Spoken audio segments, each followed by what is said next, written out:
Ta-ta-da-ta-da.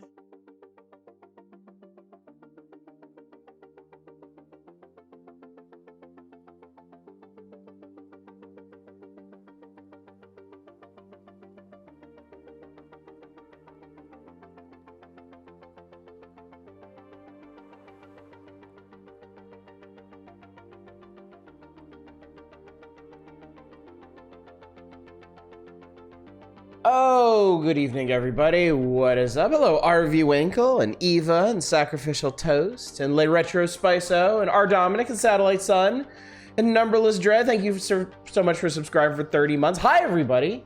Happy Friday. Welcome to Friday. Around here, it's basically just the same as any other day because everybody's off and hanging out. But hi. Hooray for Friday! Glad you made it. Glad we all made it. Glad you're here. Hope you're doing well. I'm doing well. Hi, Manic. Same to you. Are we going to Berlin agreement this stream?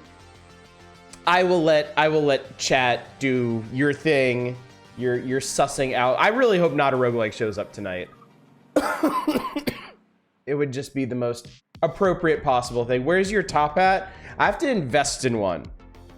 My liquid funds are focused elsewhere, but since y'all are so determined to view me as the bourgeoisie, which is honestly kind of hard to deny, I suppose I'll have to slip into the role. What's up, Zem? I have an over-salted penne bake. Y'all want some? I would like that. That sounds great. Ooh. Over-salted or not? Yeah, I own a home. I think that is legit enough to push you over the edge. Even if it wasn't a home in Los Angeles. I will accept that. I don't refute any of this. I don't push back against any of this. Y'all are absolutely right. I am part of the problem, but I will continue to preach against my own kind until the guillotines come down. This is rich fuck talking about investment. I really am. I have a house. I have a financial advisor. I have investments. Me. I am who will be eaten. Oddish. Oddish is an ally. Look, I'm trying, okay? I got a bunch of nice food I'm gonna make tomorrow just for myself. That sounds nice too. Excuse me. Beyond the agitations of the proletariat towards my demise, for those of you who are actually concerned about my well-being, I'm good. It really is just this cough now. It really is just getting the rest of the junk out. My wife, my kids are all 100%. Everybody's doing great. I just have this really annoying cough that I'm sure will punctuate the evening periodically, so hopefully it won't be too annoying, or at least any more annoying than my normal prattle. Anyway, I hope you all had a good day. I had a great day because I spent the majority of it watching movies. I never do that. However, I realized that I had access to Glass Onion, and I really wanted to see that, but I still hadn't seen Knives Out.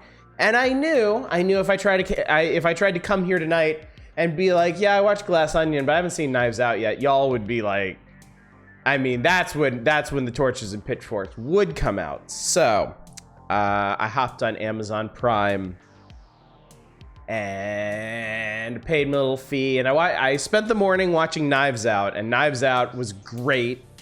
I really greatly enjoyed it. And then after lunch, I sat down and watched Glass Onion, and Glass Onion was great. It was really fun. I posted in Discord. I think Knives Out is fantastic. I think it's wonderful. I think it's a better movie than Glass Onion, but I think Glass Onion's more fun, if that makes sense. Which it should. I know they're independent of each other. I wanted to watch them in order. I didn't know if there would be any elements of characterization or little in jokes in Glass Onion that maybe get set up in Knives Out. There isn't. You can watch them totally independent of each other. And actually, that's one of the things that I find impressive about them as a set, is they both have very unique structures for a murder mystery. I really like the structure in Knives Out. I was absolutely captivated by the way they set that up. Thought Knives Out was pretty good. Kind of want to see Glass Onion one of these days. You definitely should. I think if you like Knives Out at all, there's a good chance you're gonna like Glass Onion. If you had problems with Knives Out, there's a very good chance you'll like Glass Onion, because it's very different in a lot of ways.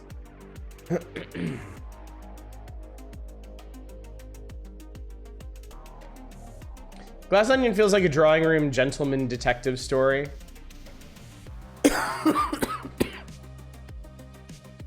I mean, they both, I could see, I mean, I know Rian Johnson is primarily inspired by Agatha Christie, but I could definitely see elements of like Sherlock Holmes in there, especially Glass Onion. Glass Onion definitely does one of the things that the longer Holmes stories do that I think is really funny. Oh, you haven't seen Knives Out? Okay, that puts it into context. Knives Out feels way more like a gentleman detective story than Glass Onion does. I mean, they're both right there, but Knives Out feels way more traditional. What's up, Fury? I'm back on the heels of the news. What news could it be? Oh yeah, everybody check out that link that Spice just posted so that you can see me in the proper airs while I'm doing this. Honestly, kind of worried halfway to Knives Out, this was gonna be a huge farce and not resolve itself well, but it was good. Yeah, no, I kind of was too. Like, I had heard, you know, I'm coming to Knives Out late, so it already has like a fantastic reputation. So yeah, in the first 30 minutes, they do a thing where I'm like, really? Like, they do something that murder mysteries generally do not do, and I was like, what? But like, I was confident. I was confident that with the reputation that it had to do something really good with it, and it did. It used it in such a unique way. So I was immensely pleased by the end. Glass Onion is a little more traditional in how the mystery is presented, but like I said, it does a thing that some of the Sherlock Holmes stories do that I think is really funny and interesting. Oh yeah, and that's hot off the presses. Yeah, Barbara Walters passing away. Yeah, she was 92. I mean, this wasn't exactly unexpected. It was a matter of time, but still, yeah, you know, rip to a real one.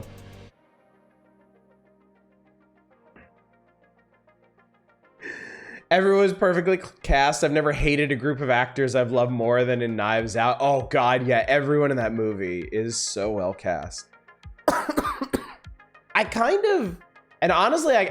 of almost like the cast in Glass Onion a little bit more. I feel like each of the individual characters is given a little more to do than the ones in Knives Out, and I like that a lot.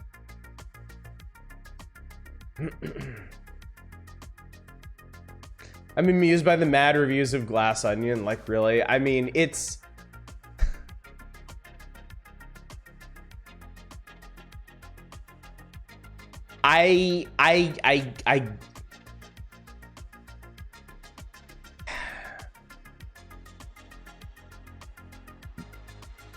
okay. I'm trying to think of how to say this without it sounding like really stupid and obvious. Not that that's ever stopped me before, but I'm just, you know. I think there's a thing going on right now where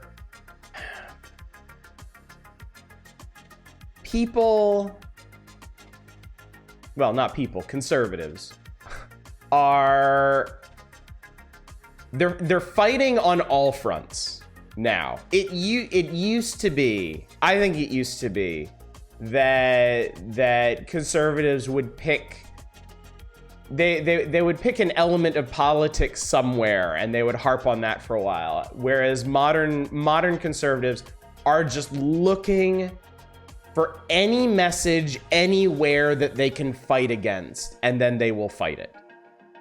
So I feel like a lot of movies, like, everything is political. That's not like that's not a controversial take. Like, everything that humans create has an element of themselves in it, and politics is just a key element of how humans organize and relate to one another. So it's shot through all of society and our creations. So there are no apolitical creations.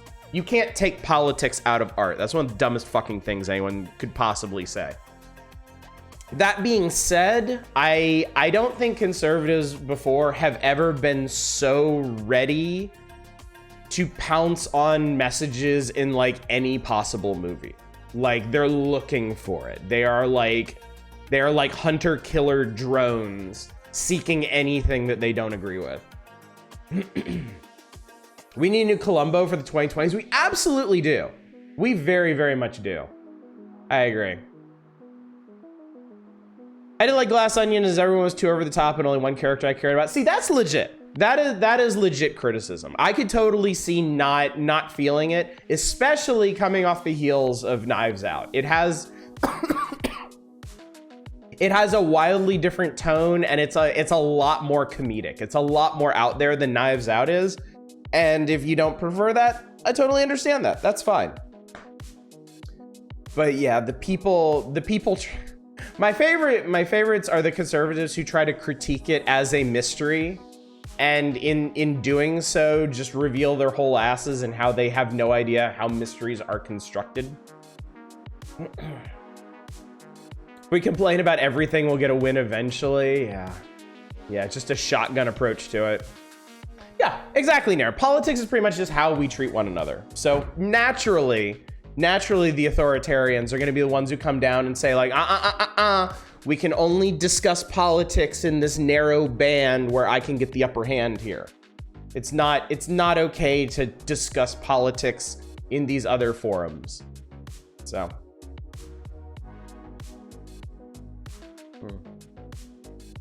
You're trying to tell Jay don't pay too much attention to YouTube videos about movies and TV because of this? One that made me laugh pretty hard was a comment on Gran Turismo being too political because it had unisex clothes for your driver.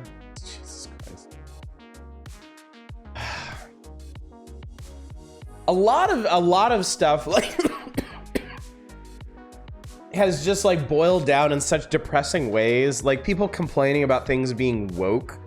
I feel like at one point, maybe a couple years ago, I actually understood what that meant. Like, it actually had a meaning or something. But now, like, calling something woke just means like thing I don't like. Or I think if you want to get really specific about it, I think woke means thing I don't like, that if I explained why I didn't like it, I would sound too much like a Nazi. I think that's what woke literally means.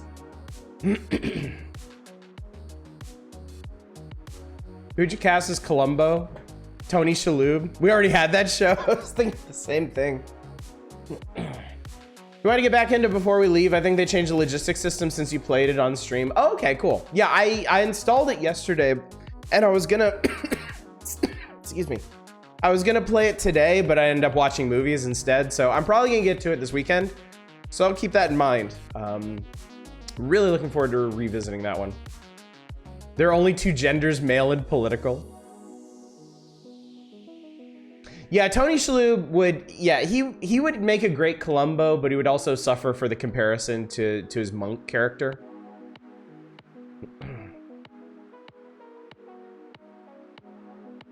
There's one more FPS games with character editors, clothes change, and you have lots more options.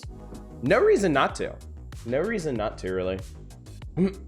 Just let people make whatever kind of character they want to make. Giving people options is not hurting anything. And I think that's one of the places where conservatives tend to be the most hypocritical.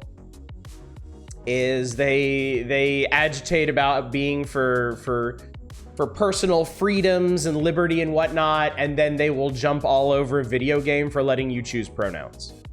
Like, clearly personal liberty is not what you are about, if that's your concern. So, but you know, sorry chat, I don't make the rules. I can't do anything without it becoming political. So do you want more games? They want more. Good evening, Two Hit. How you doing? It's good to see you. What'd you miss out on? We got political, Two Hit, because I watched Knives Out and Glass Onion, and we were discussing some of the absolutely empty-headed, stupid shit criticisms of Glass Onion from the right. The Elon Musk parody is not even parody. It's not even parody. And I guess it was obvious enough that people really picked up on it. There is a scene. What passes for the parlor scene in Glass Onion is such a magnificent takedown of tech bros. It's so good, and it's so like I was crying. It was so funny. And I guess people actually noticed that, and they're like, how dare you impugn my strong daddy hero man. Not that they would use the word impugn. That's just me. I just really like that word, and I want to use it every chance I get. I use it with my kids, and it confounds the shit out of them. Better change the stream title to Political Wheel. Could I make that work? What if I started doing a Hassan Abi thing where, like, I put the topics of the day on a wheel and we just spun it and ranted about things? I know, it's a great word. I love that word. I'm out here trying to bring all these great words back, like impugn. I need your support, chat.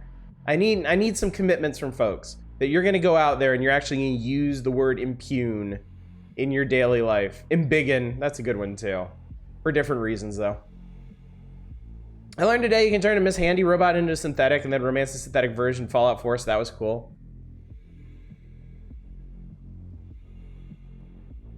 I'm a little hung up on the concept of romancing a Miss Handy robot. I feel like that's a little on the nose, or not nose, if you catch my drift. Somebody gave me a funny look when I used extricate lately. Extricate isn't even that exotic. Damn. That would involve me going out and talking to people. Okay, fair. Wherever you engage in discourse, I encourage you to use impugn, and I guess extricate too, if that's something that people are not ready for.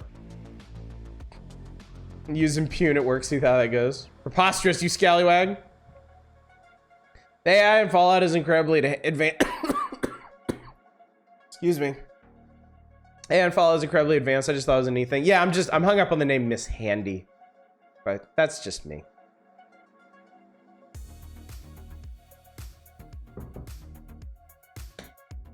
I think Fury Fighter means like in story terms, like within the lore, like AI, like robots and stuff are are very advanced. At work I said that function becomes recursive and that's why the system shuts down. I was gonna say, yeah. You were gonna say, and you were gonna be right too. What the hell is I'm sorry, what? How? Okay. Are you explaining this to like marketing people or something? Because I could maybe get that, but Jesus God, please don't tell me that you have people who work on functions that can become recursive that don't know what recursive means. Audition must call us because ragamuffins from now on.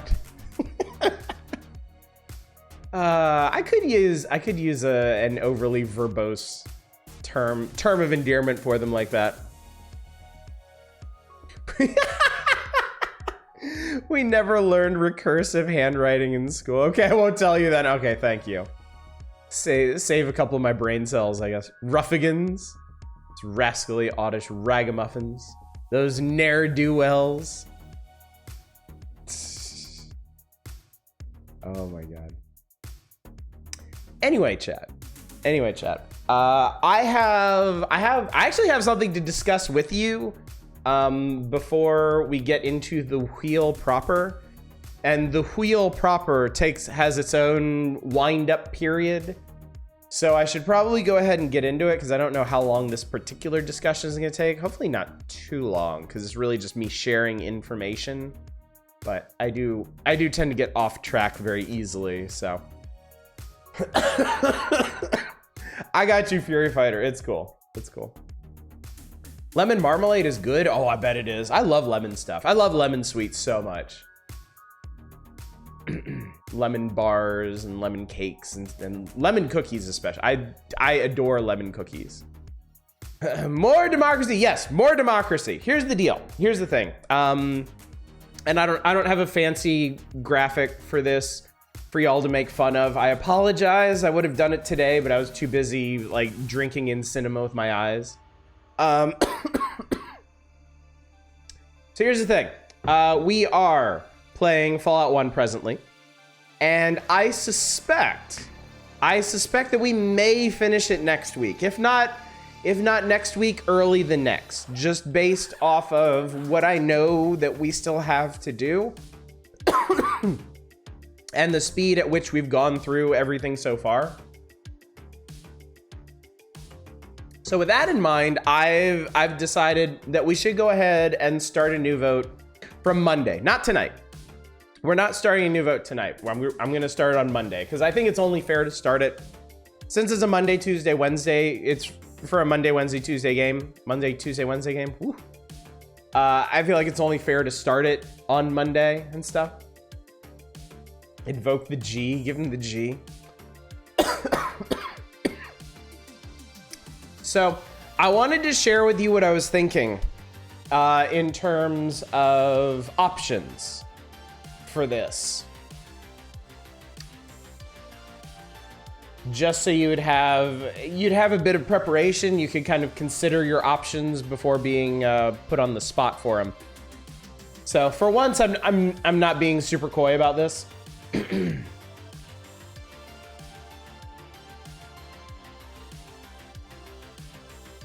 Oh no, I was just coughing and feel mean to force him. I know what you mean. Okay, well, it's your coins, chat. You decide. All right, so here's the deal. The thing is, I am personally still very much enjoying Fallout 1. And it seems like people are enjoying it as well. It seems like it's been a pretty enjoyable experience for folks. So I'm gonna do something that I don't normally do. I usually jump around between genres, between playthroughs. I usually don't do stuff in rapid succession.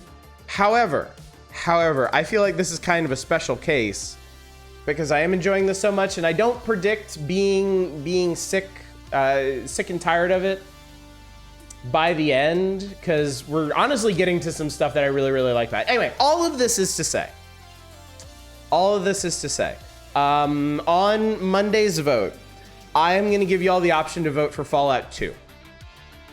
If y'all are feeling it, if y'all are interested, we can, if you want, jump directly into Fallout 2 after Fallout 1. That's an option. It's also not going to be the last or only chance for this. I'll certainly give the option again in the future. if people are interested, but since we seem to be riding high on this one, and I seem to be in kind of like a CRPG mood, so I figure we might as well make the most of that if that's what y'all want to see.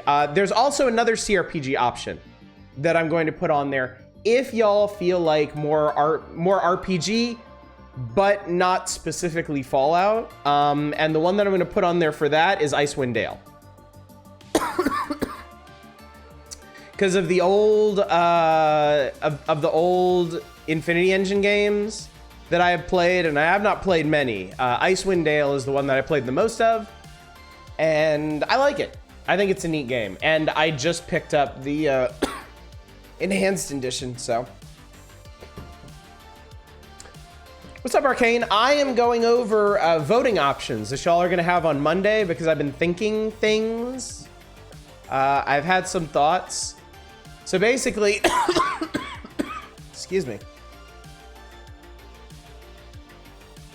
Is it possible to chat too much? Chat?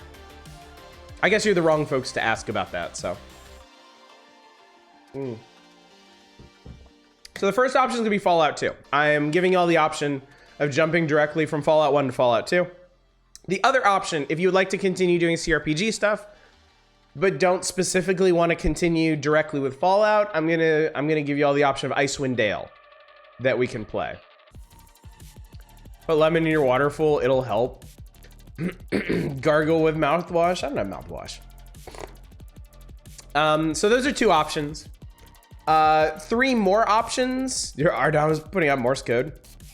Need to get you one of those Stephen Hawking speech computers. God, I can't wait till this cough goes away. I mean, obviously, I hate it, but also it's one more thing that chat can harp on me about. Honey lemon tea, hot tea, and honey tea. Yeah, I'll probably do that after the stream then. So yeah, Fallout 2, Icewind Dale. Three more options are the games that were runner-up to Fallout. So Dark Souls, Thief Deadly Shadows, and Kingsfield 2 are also going to be on there, since they all had perfectly decent showings in the last vote, and I figure we're already doing stuff that I'm inclined to get back to, so there you go. And then I like voting for either 3 options, 4 options, or 6 options. I don't like doing 5 for some reason. So I had to throw one more thing on there. And my original inclination, I will go ahead and mention this to you in case y'all want me to put it back there. My original inclination was to put Star Wars Jedi Fallen Order on there. We haven't talked about that one too much, but as far as modern games go, anything in the Souls-like genre is probably going to be a safer bet than anything that isn't.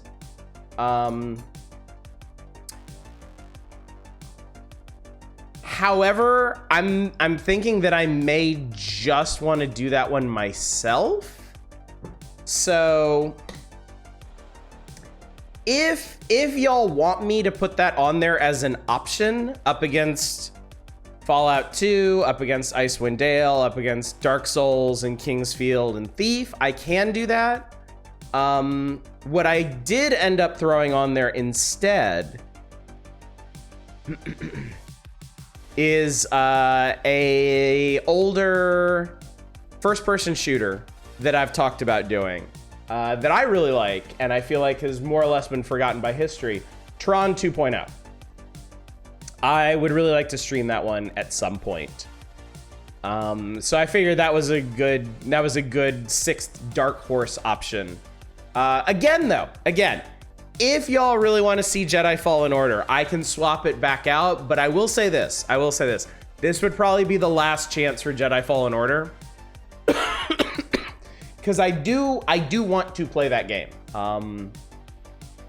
I'm not gonna get the new one as soon as it comes out, but I would like to play the new one at some point, and I've been meaning to play Fallen Order for a long time, and I'm thinking I just need to go ahead and do it myself. So I guess the question here then, chat, is for your dark horse option. Would you rather have a last chance for Jedi Fallen Order, or would you rather have Tron 2.0, which I'm gonna do eventually? But I don't know. Some people get in retro FPS moods. So the other 5 are a lock. The other 5 are guaranteed. Those are what I want to do. But like, it's that last option. Loja High says Fallen Order. Toast and Dread say Tron.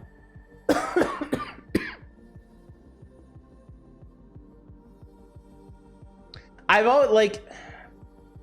always kind of felt like there wasn't a ton of interest in seeing Jedi Fallen Order. I know there are people in chat who are interested in it, but like as a whole, as a group, it didn't seem like a majority. I have no opinion. I want to play Fallen Order. I always thought Tron was boring. Like, as a setting, aw, I love Tron. I really like Tron. I think a big part of that is the setting. Fallen Order, they're tying up the vote. I'm almost never in the majority, so there's that.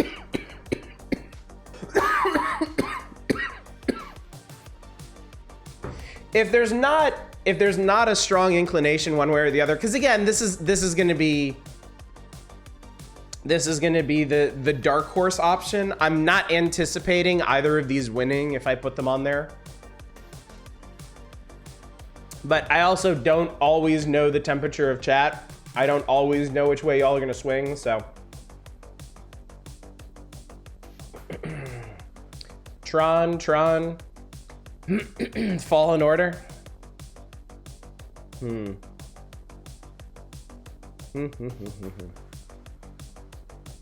I know nothing about the Tron shooter. It's good. It's good. I like it a lot. It's a really neat game. It's got some neat ideas in it. Some really neat ideas too. Some stuff that didn't really come back around for a while. Between Tron and Fallen Order, probably Tron, but honestly not super interested in either. Yeah. That's kind of what I'm hearing. And yeah. Yeah, I feel like my position on this is, if there's not like, I'm sorry, Lojo High, I am, but the thing is, if there's not a groundswell of support for something like Fallen Order, it may mean that not a whole lot of people are going to come out to see it either. They may not be all that interested. And between these two games, between Fallen Order and Tron is the one that I'm more personally interested in streaming, and it's also a smaller time commitment if people aren't actually interested in it. So I mentioned this in case that like Fallen Order was something that was sitting on the periphery that everybody was like, oh my God, Oddish, you got to do this. You got to do this. Oh my God. And it doesn't seem like that's the case. So yeah, Tron 2.0 is also like just dead smack in our wheelhouse too. I can do that under the retro tag. I've played it before. I know it. I really like it. It's weird. It's old. Yeah. At your back with Ocarina of Time, at least. Yeah. There is that. There is that. Oh, and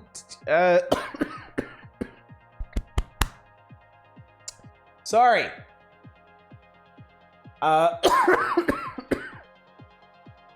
Sorry.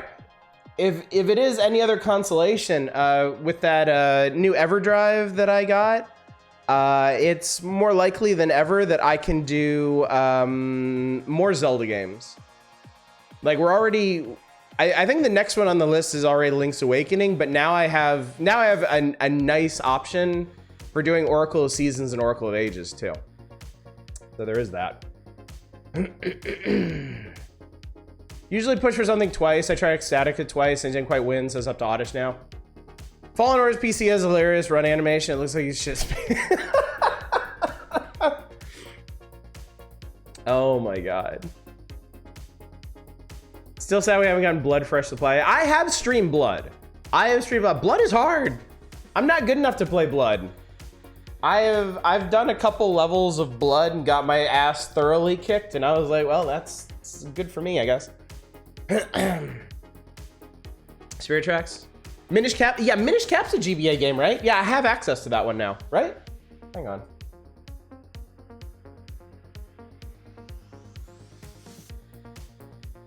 Wait a tick.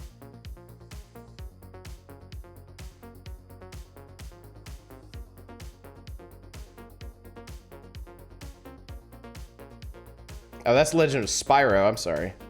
Four Swords.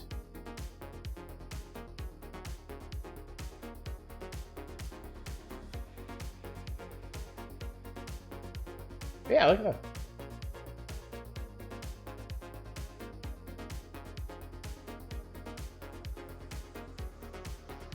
So yeah, little by little, I increase my capabilities.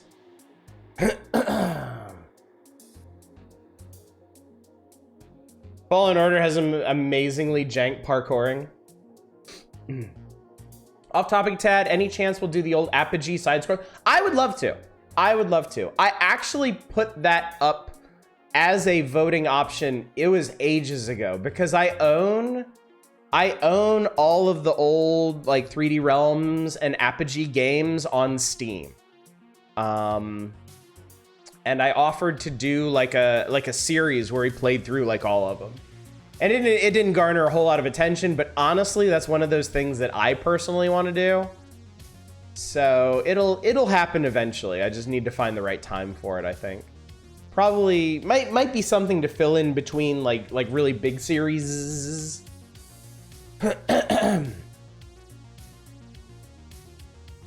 Fallen Order definitely has it, that or it looks like Conan O'Brien is running. Take your pick for interpretation of the cycle. Oh, you've never seen Minish Cap? Okay. Yep, eventually, I mean, you know, around here, this means years, possibly decades into the future. But eventually, I do want to play all of the Zelda games. I would like to stream all of the Zelda games. Quite an undertaking. And as you can see, I'm in no particular rush to do it, but it is something I want to do. Too bad people didn't like Fallen Order. I loved it.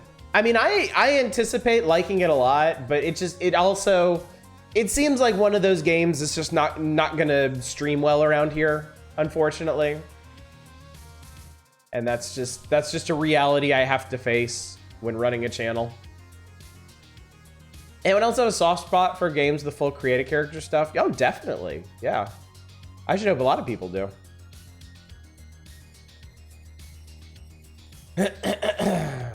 I just checked. It does look like they shat themselves when running. What a fascinating animation. Heard good things about the Star Wars game, which because my brain is broken, knocked it off my radar. I'm personally very interested. I'm personally really looking forward to playing it. And it's one of those games that's been in limbo for me because I've been like, yeah, I really want to play this, but should I stream this? And I think I've finally come around to the point where I'm like, I should just play it.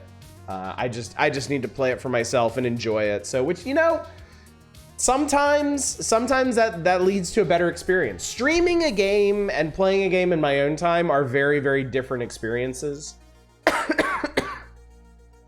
I may stream a game and not love the experience just because of the way it plays out, the pressures of like being on camera and chatting while I'm trying to figure stuff out.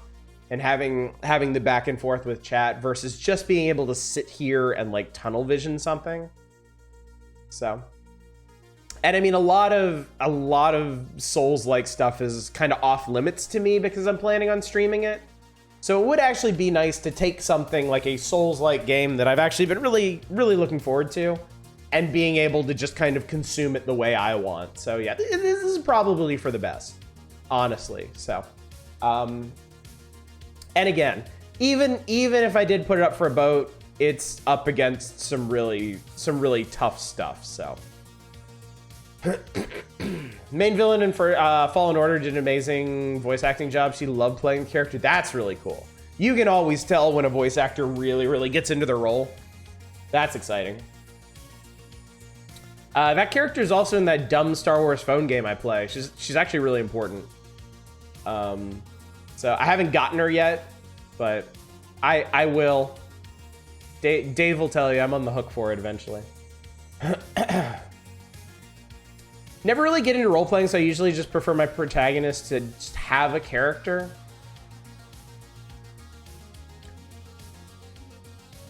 Yeah, I get that too. I've always found it interesting that there's essentially two entirely separate brands of role-playing. One where you are handed a role to play, and another where you craft your own role to play.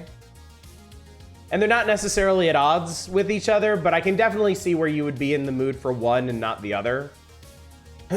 Like if I'm in the mood for an RPG, like you know, playing something like Fallout and playing something like Final Fantasy don't have a whole lot of overlap. I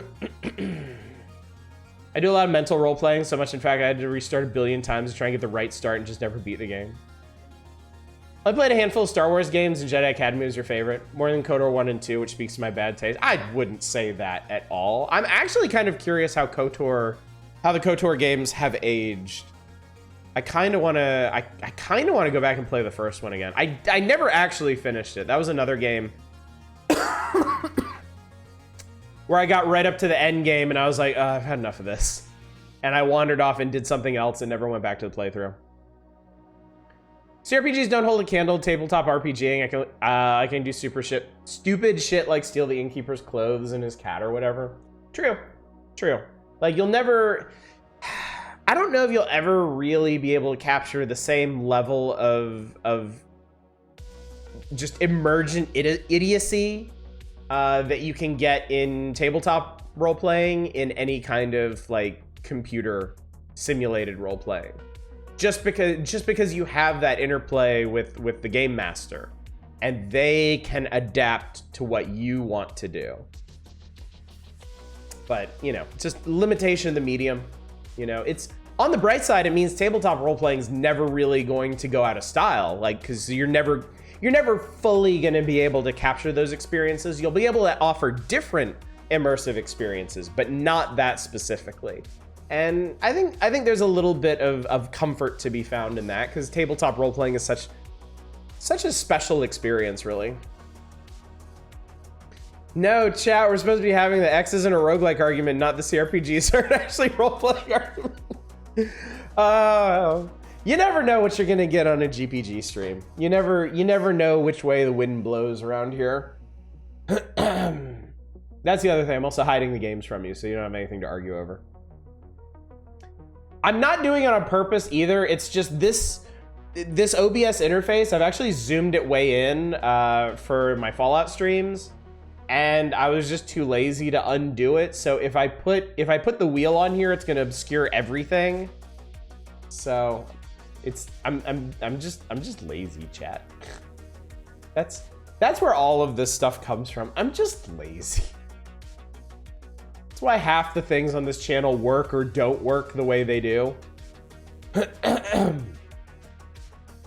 On both KOTORs, I have them installed, never booted them. Curious about the Jedi Academy game. Isn't that the one where you can eventually run really fast and jump massive heights? Yeah. Life is the ultimate roguelike. Where do I turn Iron Man off?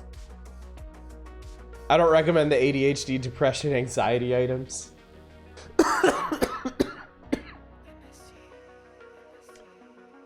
It's really hard to get a good opening roll in life, isn't it, chat? And even then, you don't know what's gonna happen to it. So anyway, start Oddish and Hanlon's Razor being lifelong partners. So yeah, go ahead and start considering your options. Ponder them while we're finishing up Fallout.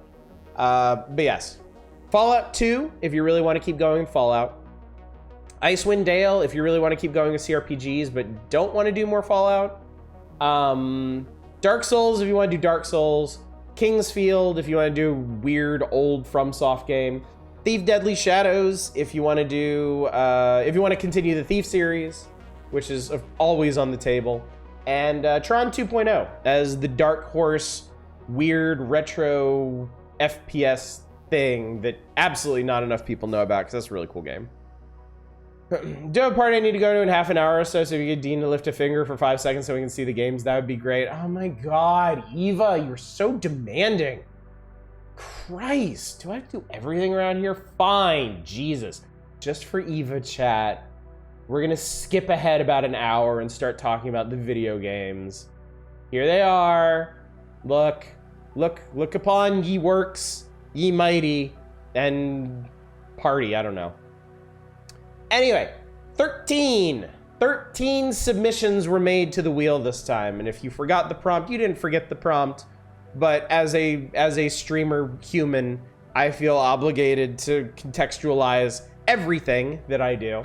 The prompt was a roguelike on Steam, $15 or less, which, given the present winter sale, opened up a huge swath of possibilities. Absolutely massive. We should get through about half these store pages tonight if we go a little late. So I guess let's just start going through them. Let's start talking about them. I'm gonna have to shrink this wheel down. I have to shrinky dink this wheel. I guess that'll work. I guess that's close enough. Let us start by talking about Brutal Orchestra. Brutal Orchestra is a turn-based roguelike strategy game. You died. Rip you. Someone killed you. You're now in purgatory and you will never escape. Make a deal with the demon Bosch and set off into this bastardous world. That's a great word. Holy shit. Bastardous? Oh, I love that. Finding all manner of demented friends and foes on your quest to get petty revenge. This is apparently a roguelike RPG. That's pretty interesting. All orchestra is brutal. Had my eye on this one, even after watching a bit, I still have no idea. Well, that sounds encouraging. The combat system and whatnot seems really unique and odd.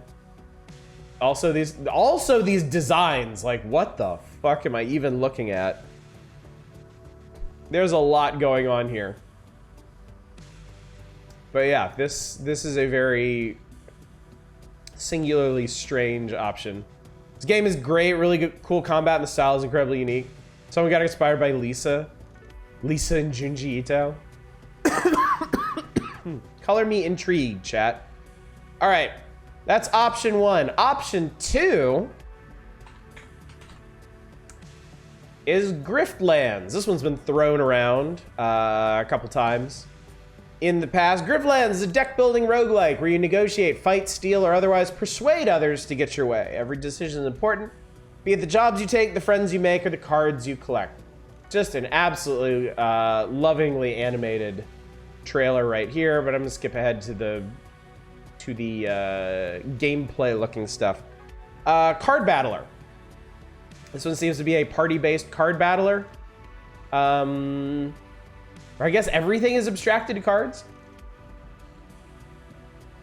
Oh, that last one was reminding you of Hylix. Roguelike with an actual storyline. Awesome game by Clay there. I mean, Clay, everything Clay makes is great. I don't think there's anything Clay has made that I don't love in some capacity. They're absolutely one of my favorite developers, so. 2 battle systems, fighting and negotiation. I have a different deck for each. Okay, that's cool. And also makes a lot of sense now that you're saying that. It's not clear to me what's roguelike about it. Well, it's got the little roguelite tag on it, so that's it.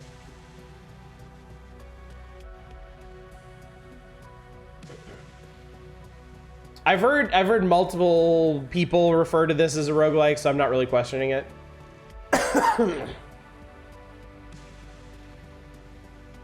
Run-based and random. Third character Smith is a deck based around drunken brawling. That's awesome.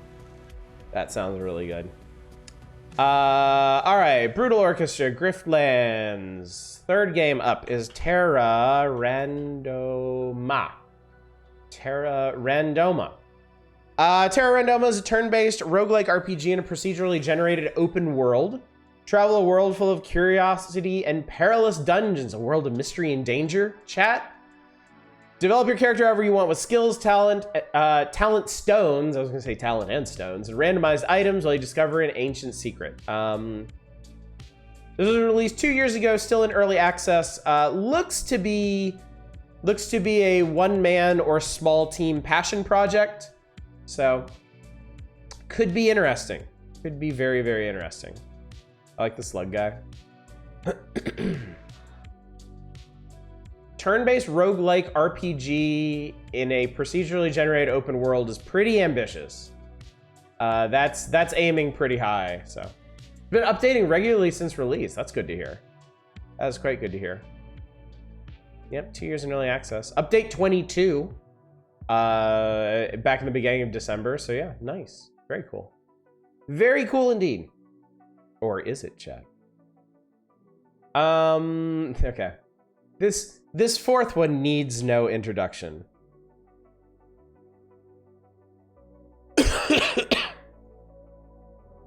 It's Death Road to Canada.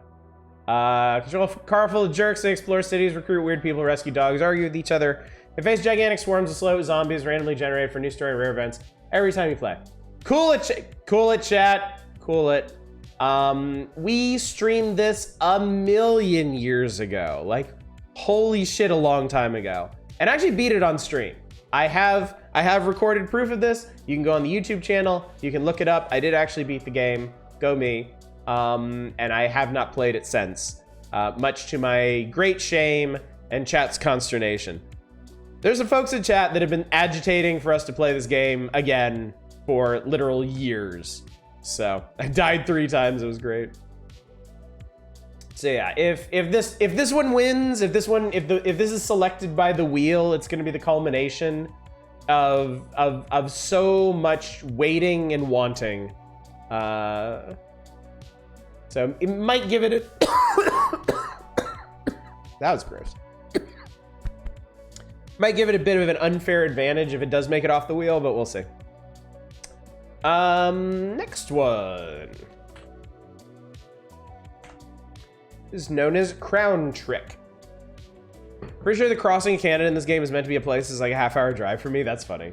Well, you're in good shape if there is a zombie outbreak in the States.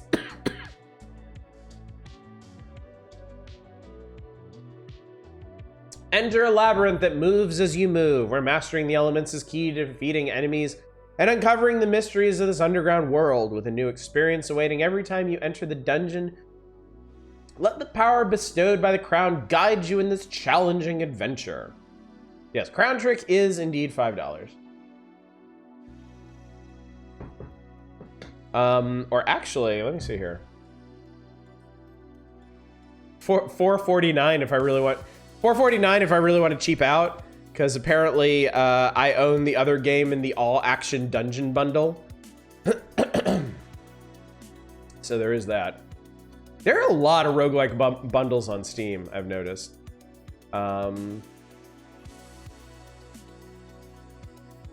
It's weird, it's like a trad roguelike designed by someone who had only ever seen roguelites. That's interesting. I don't think I've ever heard of a game designed like that. That makes me very, very curious. I like Crown Trick. I don't remember why I stopped playing it. Sometimes you just get distracted. Sometimes you just wander away from things. Sometimes somebody jingles keys in front of you and you go play something else. The last spell. Defend the last bastion of humanity with your squad of heroes, exterminate fiendish monsters with your magic and brute force by night, and rebuild your battered city defenses by day in this tactical RPG with roguelite mechanics. So this is a base, this is like a dark fantasy base defense. I heard jingling keys. What's up, Cheese Toast? I like Crown Trick 2, got very hard, never finished it.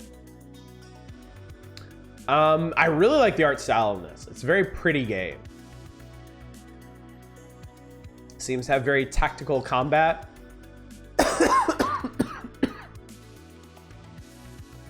Been in early access for 1.5 years or so, it looks like. So yeah, could be neat. Seems like there's a lot going on here too.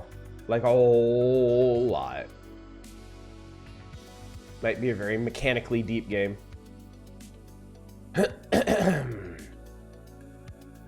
Let's see. Ah! This is a name I know. Neon Abyss. I remember McQueen playing a whole bunch of this. Neon Abyss is a frantic roguelite action platformer where you run and gun your way into the abyss. Featuring unlimited item synergies and a unique dungeon evolution system, each run diversifies the experience and every choice alters the rule set. Cragger, you're a big fan of this one? It looked, I watched a fair bit of McQueen playing this. It looked really cool. I really like the graphical style of this one. The Toast, you did not? Yeah, this one looks pretty cool.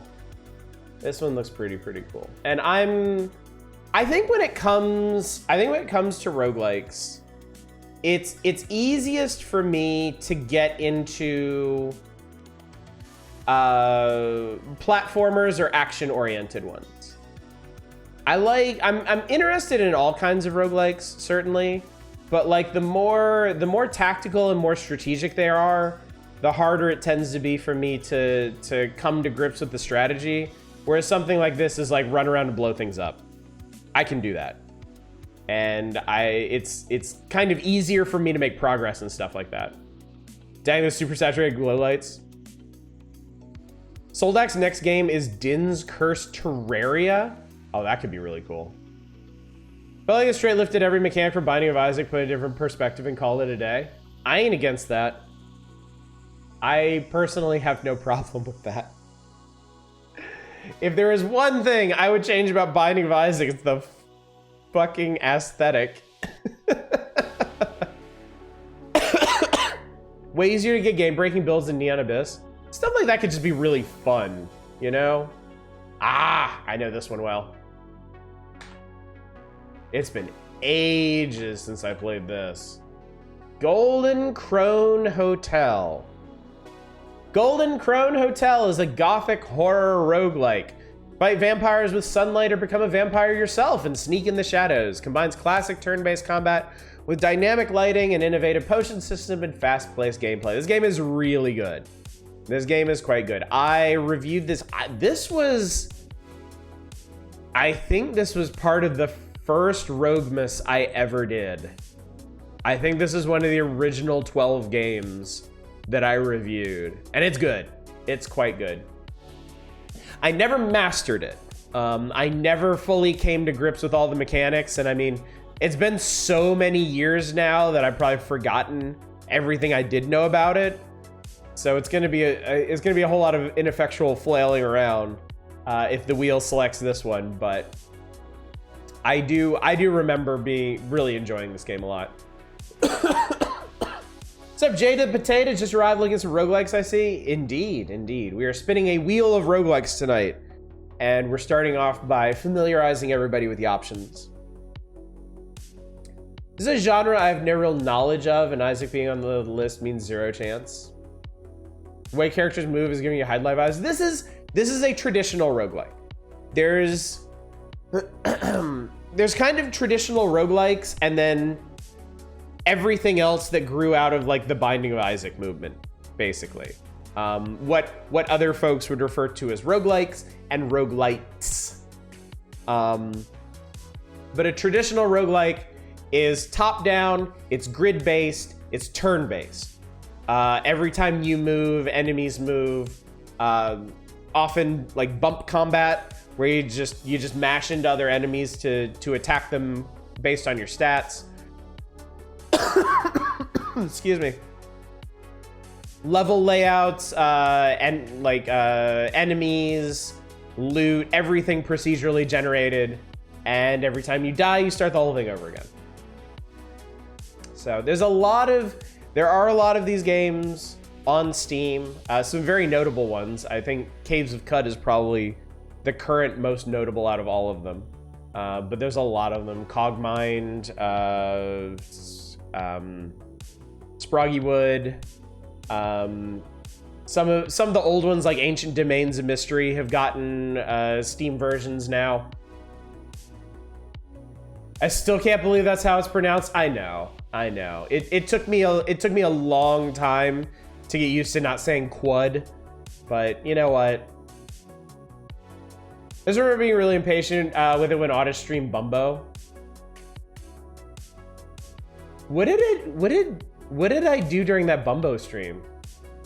Because I was enjoying that. I don't remember doing anything wrong there. Guess I could have nominated Ziggurat, the original. I think the sequel was still too pricey for this particular outing, which I kind of regret because I'm kind of looking for an excuse to get Ziggurat 2 because I love Ziggurat 1. Oh, remember being really impatient with the Isaac aesthetic. Okay, I gotcha. Yes, and I totally understand that too. I really like Binding of Isaac. I like Legend of Bumbo too, but like, yeah, the way their whole aesthetic is more of a detriment to me than anything else. So.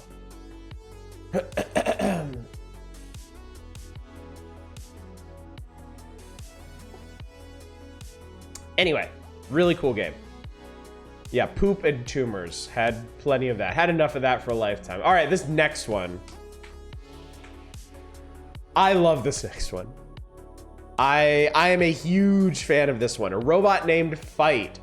A Metroidvania roguelike focused on exploration, item collection, explore different procedurally generated labyrinth. Each time you play and discover randomized power-ups to traverse obstacles, find secrets, and explode meat beasts. I had this game for so long. I got it in like a bundle or I bought it for cheap somewhere, and I just never played it because I didn't realize what it was.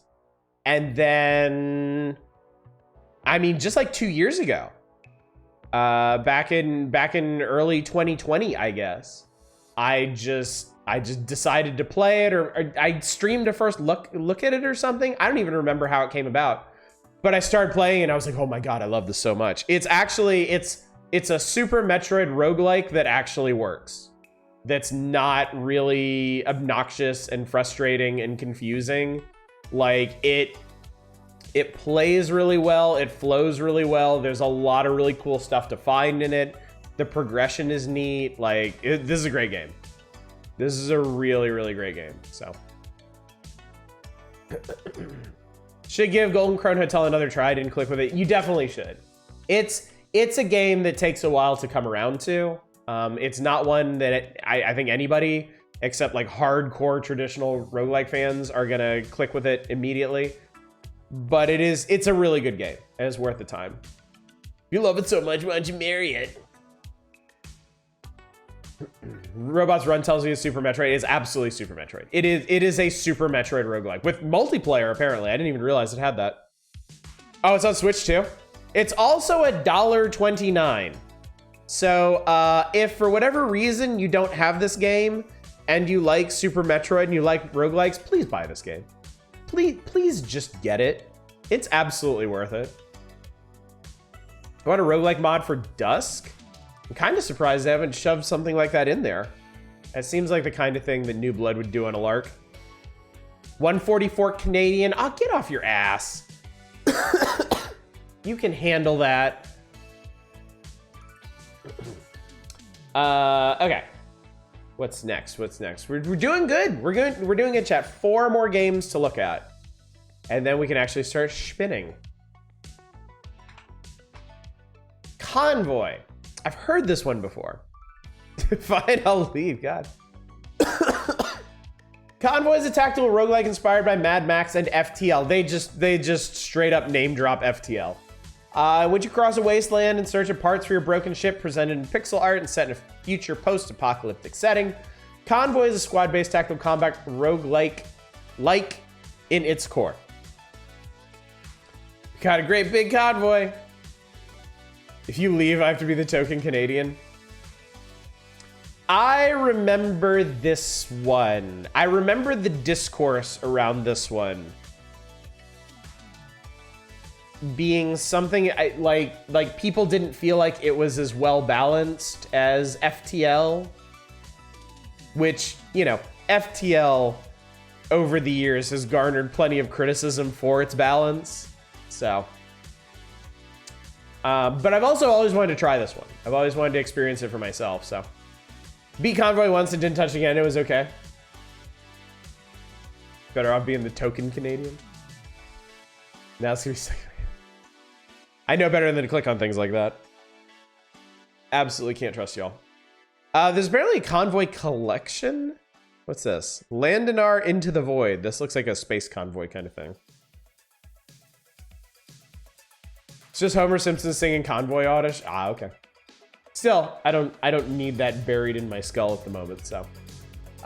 End Hall. I had never heard of this one. I had never heard of this game. It actually got gifted to me, too, so. End Hall is a bite-sized roguelike. Become an artificial intelligence and combine tactical actions to defeat your enemies and reach the end of the hallway. Well, damn. If all you got to do is get to the end of the hallway, that can't be too hard, right? FTL, the game's so well balanced, I still refer to FTL syndrome with regards to unreasonable final bosses. The thing that always got me about FTL is how people would try it and get really pissed off at how hard it was, and they'd be like, sometimes the game just screws you. Sometimes you just lose and there's nothing you can do about it. Like, at the same time that people are doing like 20 and 30 and 40 victory streaks of the game. Like, I get it. Like, FTL has issues. FTL has things that you can criticize it about, but it never just kills you. It has a skill floor. Surprise the microwave hallway, fucker. Let's give the final pause everything in a level is better than yours. What you can do, punk? End Hall is basically a simplified version of Into the Breach. Oh, nice. That's cool. Well, I do love Into the Breach. Into the Breach is one of my favorite games that I will probably never go back to because it's so intimidating. Like, I feel like if I went back to Into the Breach, I would just get frustrated trying to be good at that game again. Can't blame anyone for not wanting to stick with it long enough to figure out the tricks to consistent survival. I totally agree with that too. It's just, you know, the criticism of it should be reasonable for what it is.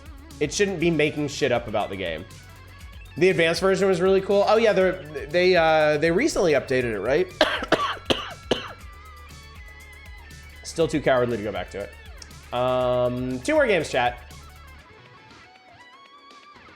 Have a nice death.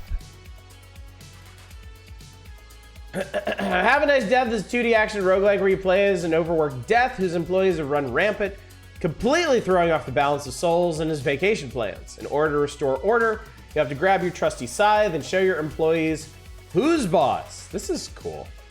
This is a neat concept. Also, I love the art for this. I love the way this looks.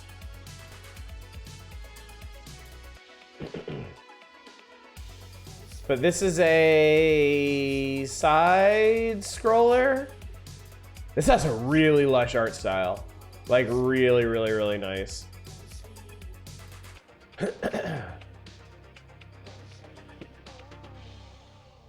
Whenever I see a side-scrolling roguelike, I'm always kind of curious how it's structured. Like if it's structured into chambers, if it's structured into levels, if it's got one big level structure to it.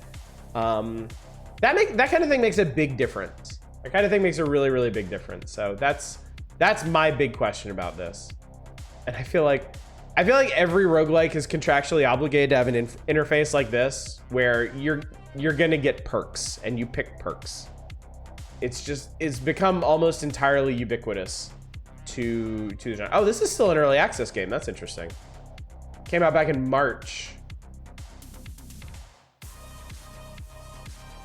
These are the folks that made Unruly Heroes. That's a name I recognize, but I don't remember what that game was. So, oh, and then there's one more. There's one more that got thrown onto the list that, again, Probably doesn't need any introduction around here, but it's Monolith. Monolith is a top-down action shooter with procedurally generated elements. Explore a large abandoned facility in search of incredible power, fighting dangerous foes, and gaining new weapons and upgrades as you progress. So, if you remember our friend Echofar, and when he was streaming, he streamed a lot of this. I think this was like his favorite game. So I played a fair bit of this. I've beaten some of the more basic aspects of it. I didn't go back to it as they continued to add content to it, because they added a shitload of stuff to this game, and I think they're continuing to add stuff to this game. I haven't really experienced any of that new stuff, so. He was streaming this just recently. I didn't realize he was still streaming. Shit. I'll have to go see when that was. Yeah, I see that every once in a while. They'll tease new stuff on Twitter. Am I losing, or did the aesthetic used to be way more simplified? No, it always looked like this. It always looked like this. I think maybe seeing it in this small video makes it look more, makes it look busier than it actually is. I mean, it's a pretty busy game too. Like there's a whole lot going on in bigger, crazier fights. 12 days ago. Oh, okay. I must have missed that. Said Monomyth is still TBA. Well, better for it to be done when it's done than just get dumped out, especially into early access. So anyway, chat, those are our options. That's what we've got tonight. That's what we've got to play. More than a couple games that have been seen around here before. But all of them quite fun and good in their own right. And then a couple new options have made it on here. So, very true, but I want it. So, anyway, y'all ready to spin this thing? Y'all ready to see what we're actually going to play tonight for the remaining hour and 45 minutes of the stream? You need some tea. I know, cheese toast. I know. Folks have been after me about that. I'm prepared to be really cross. Spin it, spin to win. Hades is $13. Wait 20 more minutes, more chat, please. Not happening. It's not happening, buddy. We're spinning it. We're spinning it. What is our first game going to be? Here we go. It looks like it's gonna be Neon Abyss. Do.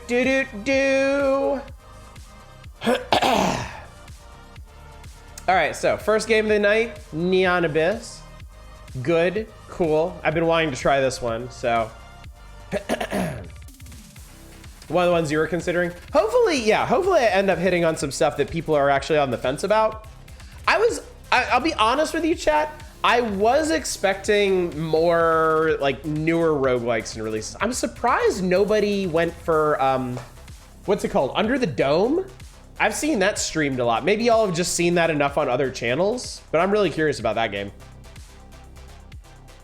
Anyway. Ready to spin number 2. Ready to see. Oh, Dome Keeper. That's what it is. Under the Dome is the Stephen King novel, isn't it? Should have put up Paranautical Activity. Wow, there's a blast from the past. Holy shit, I have not heard that name in so long. All right. Anyway. Spin number 2. Here we go. What's it gonna be? What's it gonna be? What's it gonna be? Looks like it's gonna be Crown Trick. I've only been curious about traditional roguelikes this sale. I didn't think they'd work as well in 30-ish minutes if you weren't already familiar. That is a very reasonable consideration. Yes. The wheel is not really designed for highly technical or mechanically deep games. It's really here for flashier, punchier things. Or that's Clown Trick. Dome looks cool, but also seems to be greatly lacking content right now from what you can tell. Oh, really? Is it in early access, Deep Thought? I can't remember if it's something that's still being worked on or not. Cogmine was not cheap enough to qualify. We'll do Cogmine again sometime. I streamed a couple nights, or one night, couple nights of Cogmind years ago. Some of you might not have been around when I streamed Caves of Cud and Cogmind, but those have always been games that are in the back of my mind to go back to at some point. Yeah, don't wait for a sale on Cogmind, just get it. Cogmind and Caves of Cud, just get them. They don't get big discounts. If they are on any kind of discount, go ahead and grab them.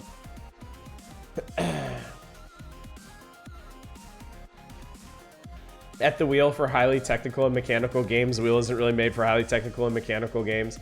I mean, surely we can agree that not all roguelikes are made equal in terms of depth. Is Dwarf Fortress a roguelike? No. No.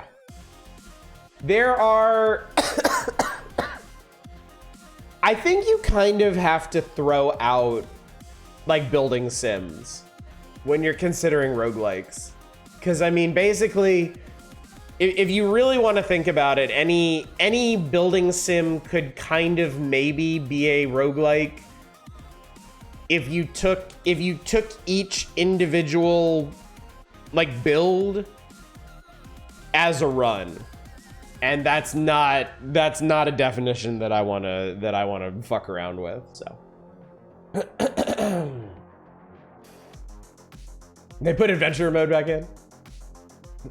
Dwarf Fortress is a Dwarf Fortress like. All right, last spin, chat. We got Neon Abyss, we got Crown Trick. What shall be the final game? Neon Void overall, right? No, we find out what all the games are first, and then we actually play them. Here goes. Final game, chat. Final game. Last gasp. Last chance. Looks like it's gonna be Terra Randoma. So, Neon Abyss, Crown Trick, Terra Randoma are your choices for the evening. Dumb says nothing about being early access. All right, then. I guess it is what it is, then, unless they're going to do a whole bunch of DLC or free updates to it. All right, so let me face to Oddish while I grab these real quick. I gotta be honest with you. I'm glad, I am genuinely glad that the wheel landed on stuff that I don't already have.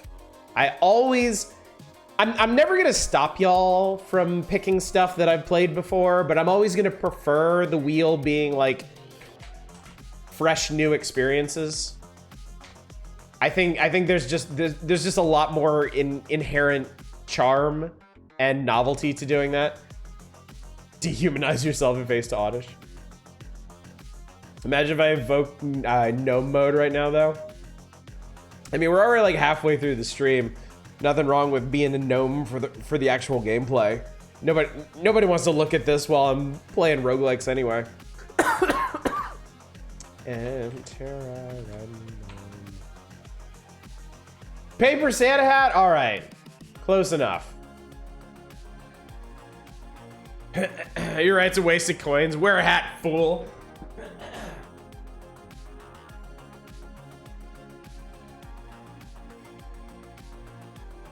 All right, chat. Dehumanized and faced to gnome. Hat foot, hat foot. Did I forget to? I did.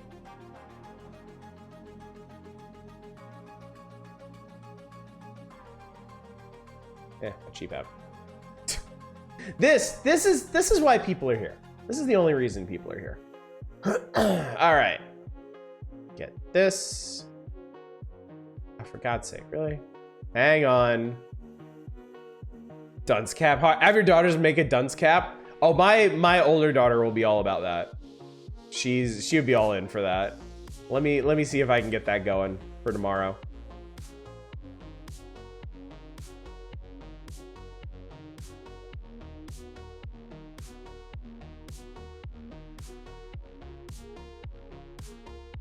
Dunce. Neon Abyss, Crown Trick, Terra Randoma. I agree. Give me the video games. All right, now let's install them. They are not that big. This will only take a minute. So, bang, bang.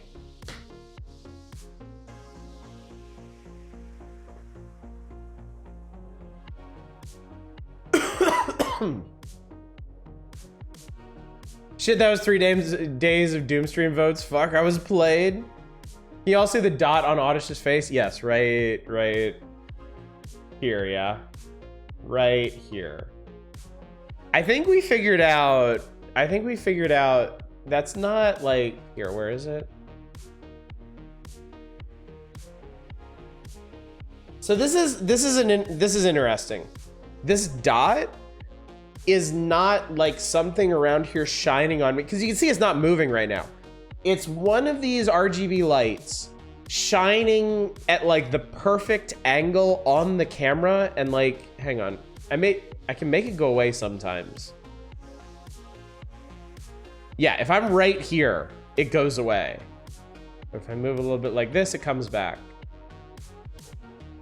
I think it's gotta be one of these green lights right here. It's gotta be one of these guys.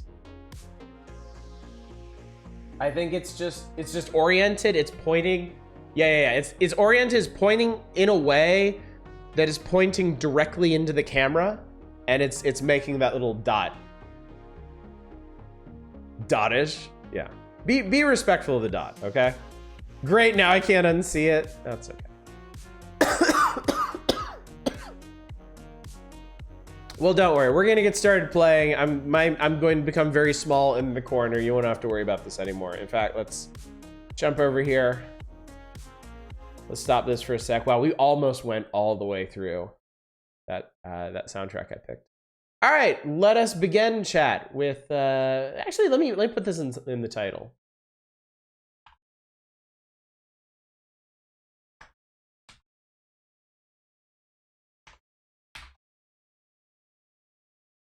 The dot is benevolent. The dot is friend. Be smaller? No. You pony up cash for that. Assuming this is a controller game. Honey, I Shrunk the Streamer. Vee-woo! Vee-woo! Woo! Is Neon Abyss the game I thought was too ugly to play? Probably not. I don't think it's a... Please... God damn it. Please make your face camera as small as possible. Hang on.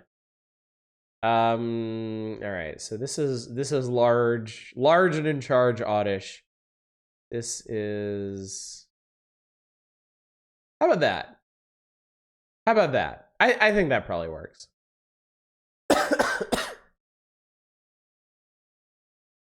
That's kawaii. Okay. Still a bit too big, but we can deal. Good. All right. Play a new game. SD Oddish. I am new to roguelike genre, and or I'm not good at action games, and or don't want macro resource management. I just want some relaxed run and gun experience. Play some roguelikes and know how to best manage my resource. I know how to keep out of harm's way. I want some challenges, but I don't want to get punished too hard for my mistakes. I am an experienced roguelike gamer. I know how to best manage my resources. I have amazing reflexes. I can only indulge in the most brutal chat. Yeah. My friend, the enemy of my enemy.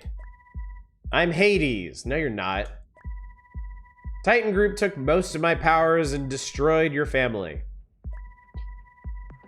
I need fighters like you to put an end to Titan's reign. Some glowing shit. If you seek revenge, drink it. Can I do anything else? Nope. You drink it. Oh, that's the good shit right there. Oh boy. Okay, well. Is it really not an illusion that you feel you've become lucky? Oh, that's a grenade. Hello. I'm sorry. What is this? What is this control scheme? Another active portal stone. Okay. The longer you press, the higher you jump. Yeah, jump is on left trigger. Which is really weird.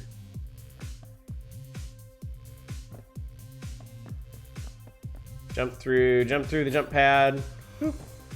Aim and shoot. Yeah, you shoot just by holding the direction. You don't aim. You just go. Holy fuck. Bro, back off.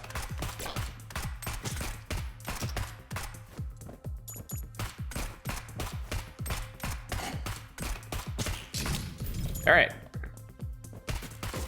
Swelling in your face is mostly gone now. No, I have no idea what caused it. Well, as long as it's over, I guess. Active item. Grant you special powers. Most of them will cost crystals to use. This is Terry. Okay. Cat. There's a chest up there. I want it.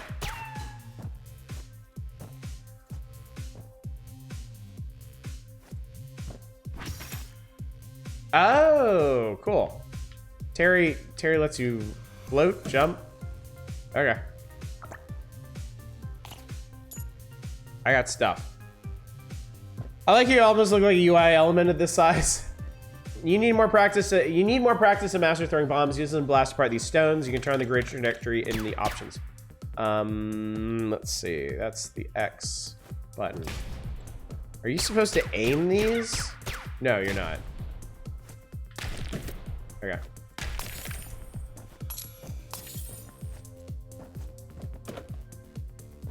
I'm having a terrible time mentally with jump on left trigger.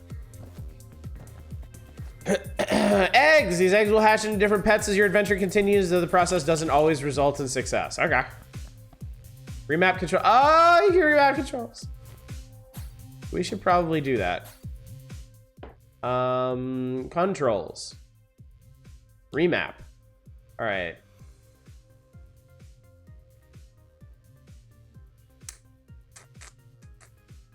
God, why is jump there? Why the fuck is jump there?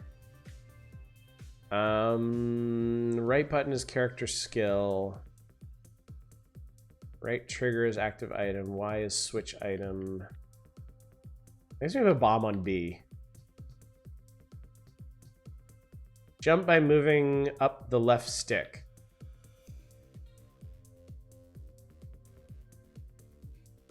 You're shooting the right analog stick, so why would you want to jump with the face button?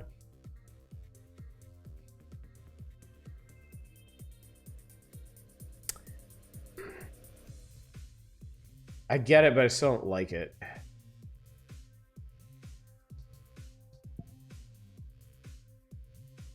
Maybe I'll get used to it.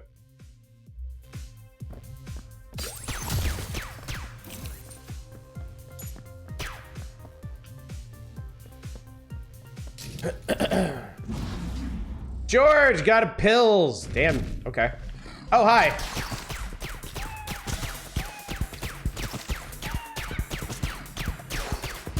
Oh, I jumped into that. That was not smart.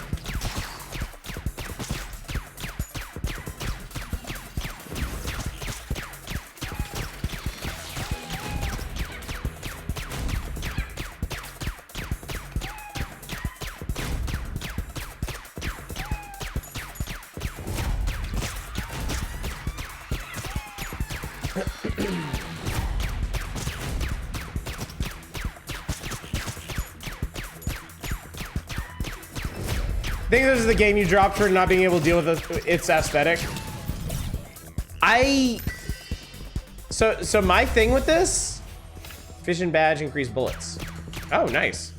My thing with this, like, I like the aesthetic, but I don't get what it's going for, is the thing.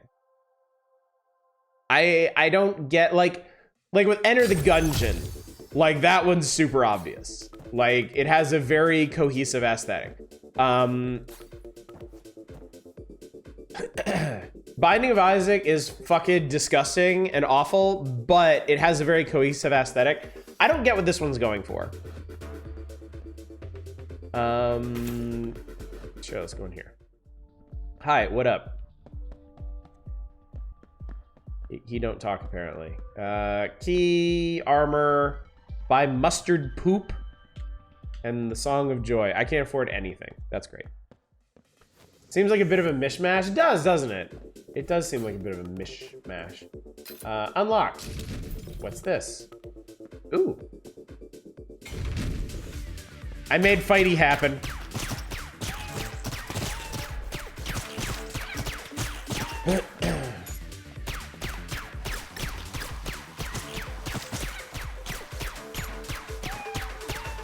Ow, it hit me.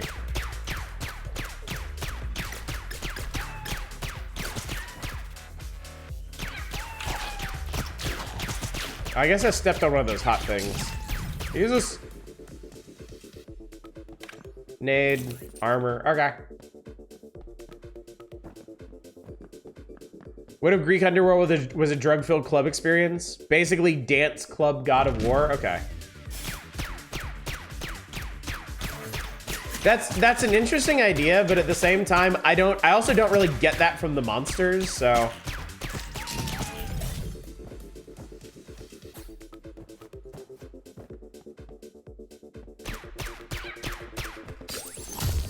All right, teleport.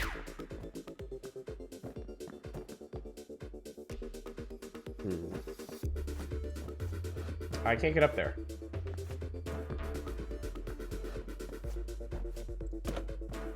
I opened that. Okay, that's fine. Ow, what the fuck?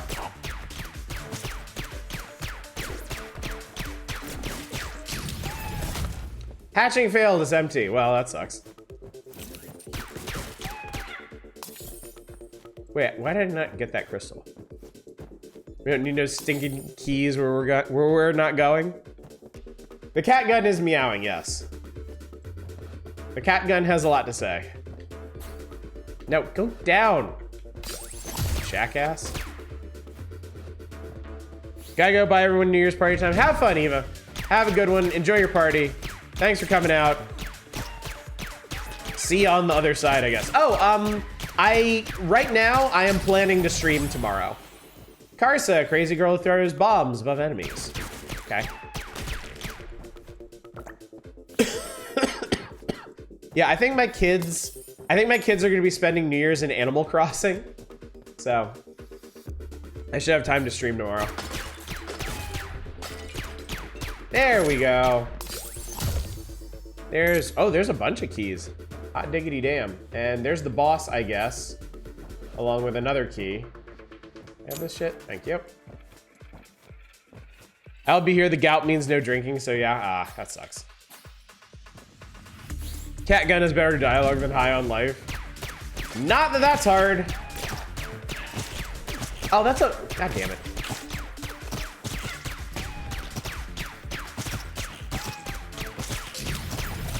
Hatching failed, it's empty.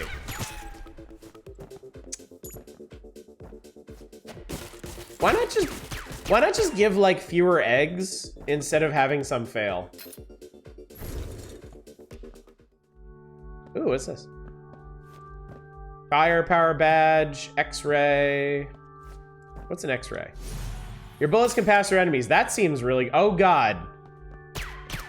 Oh God, they crammed a thing onto the front of the cat and I feel really bad for him now. How much was this one? This one's on sale for 10 bucks right now.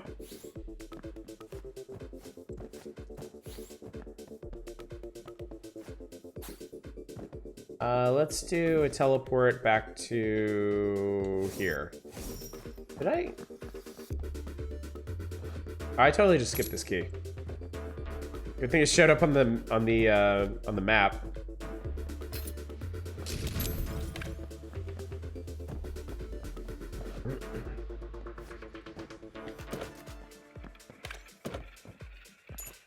Bunch of random shit. Okay.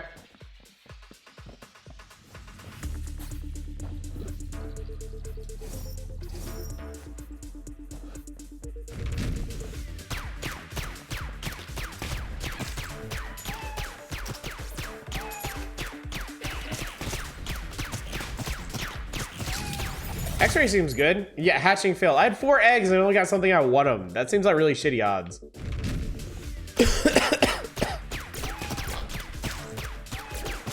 Ow. Oh good, another egg. Great.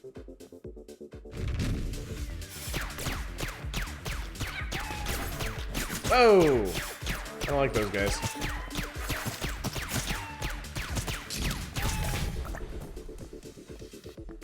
Tiny flying raver seems pretty useless. Tiny flying raver. Let's see. We got... Does this only open from one side? No, it opens from this side too. Shark bait. You use eggs as bombs when you don't have any bombs. This is okay. Probably more useful.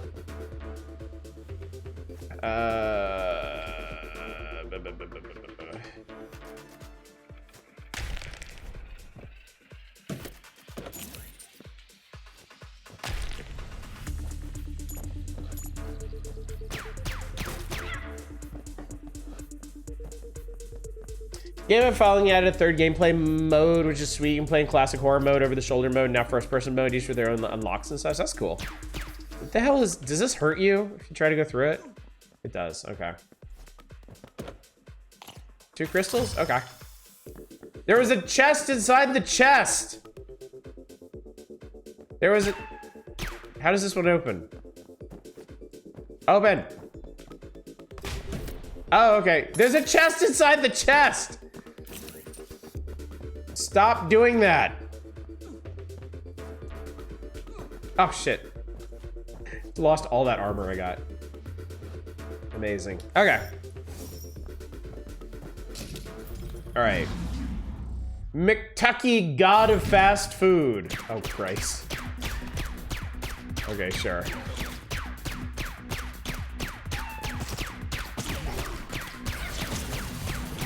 Okay, one of them just ass-ploded. This one's freaking out. Holy shit. Bro.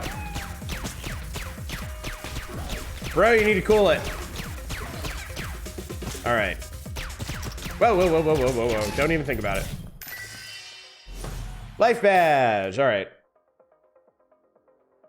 Name of the game is Them and Us, if y'all are wondering. Okay. Okay. Before we go, before we leave, there was a shorp. Was there anything in the shorp that I wanted? Armor, keys. Let's see what's on the next. Let's see what's on the next floor. I don't know if there's a. I don't know if there are shops on every floor or not, but. Bosses are weird raver mad balls I'm seeing. Maybe rude of me to say this, Hades should probably renovate this place. It's gone to the pits. It is looking pretty rough, to be fair. Hidden rooms will only appear in the room with the most exits. So there are hidden exits, okay. What do we got? We have another Hurdy wall. We have this place. Say it's going to hell.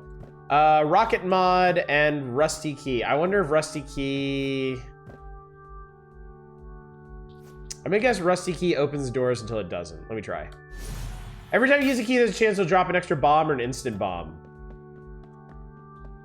Okay. I don't love it. I'm late asking about this, but why is the gun a cat? I don't get that.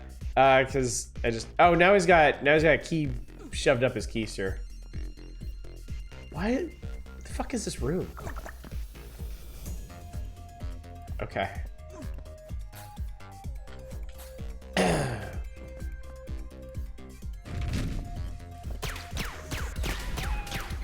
Give it back. Okay.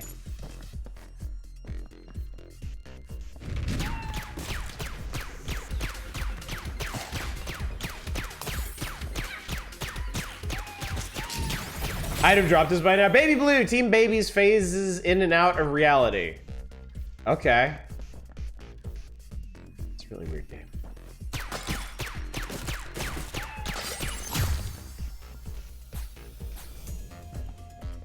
It's a very odd game. I will say it is fun to play. Like I do like the moment to moment gameplay. It's such a weird theme. It's such a weird theme. Ow.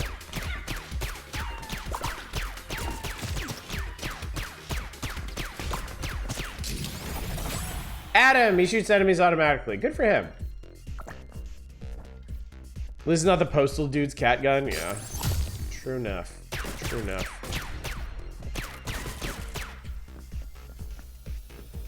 What dis? 3 crystals? No problem. I'm not using them for anything else. Shop. Hawkeye. Emerald bracelet. We can try a new gun. Try a new gun.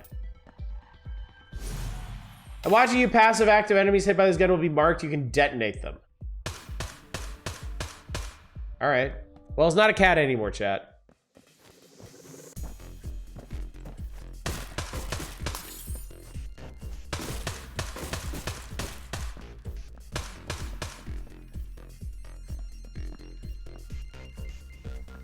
Interesting. That looks like a...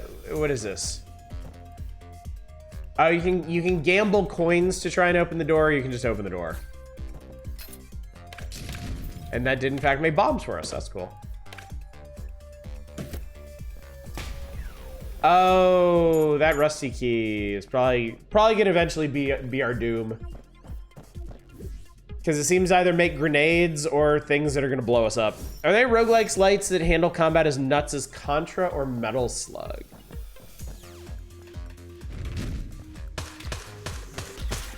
I think the thing is that's kind of hard to do procedurally.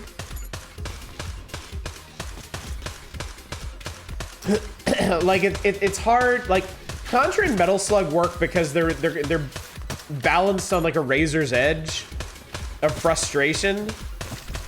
And I think it's hard to do that with a roguelike because the layout is going to be randomized to some degree. And the weapons that you have to face them are going to be randomized too. Increase your jump height when he follows you on death temporarily. Greatly increase some. Gungeon or Nuclear Throne have pretty hard combat. True. They do get pretty nuts.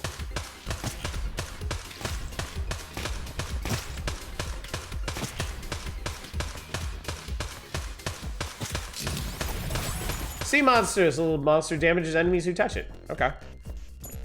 Oh, so this one doesn't follow us in a line. This one orbits us. Cool. Okay. Oh! You could have mentioned that. I guess I should have noticed from the door closing. Adam 2 fires double bullets at enemies. Okay, so your little guys level up too.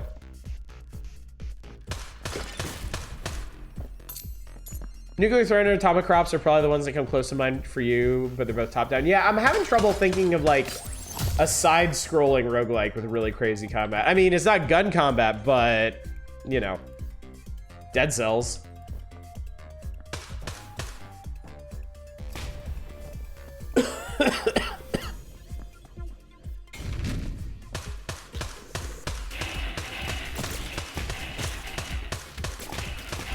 This is 2, by the way. Okay, so it seems like I can spend... So, if I've hit these dudes, I can spend a crystal to make them explode. That's kind of neat.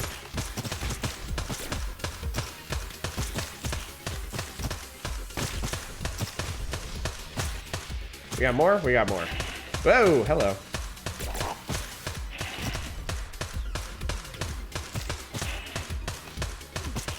Oh shit, I didn't even see that guy. Nipping at my heels. What do we got? Sprite work is nice. Again, I like the way this game looks. I am honestly a big fan of this game's look. It's just the theme is all over the place. Doesn't seem economically sound to do it for fodder enemies. Yeah, I'm curious how much damage it'll do to bosses. It's a lot of keys. I do have a soft spot for any roguelike that gives me a lot of keys. Because I hate being out of keys in stuff like Gungeon.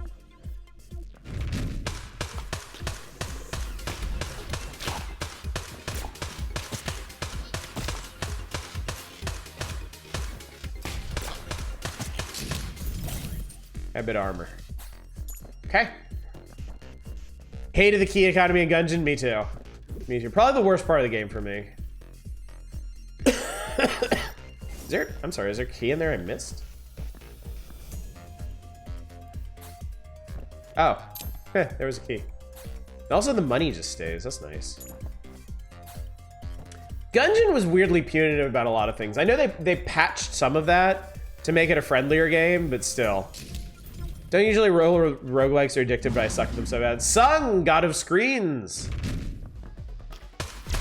Oh, holy shit. Okay.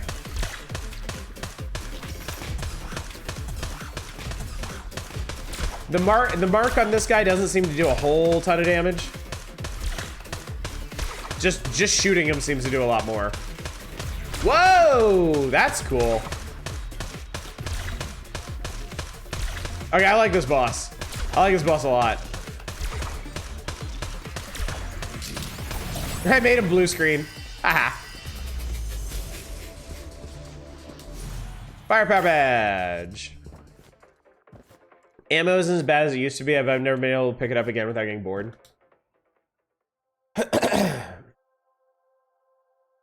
Keys are valuable. Try saving at least one for item rooms.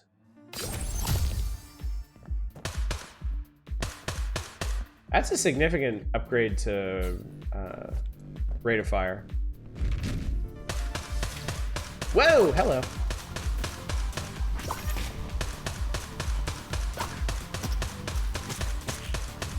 Okay, so the mark effect really is not that strong. Like, it won't even necessarily kill enemies.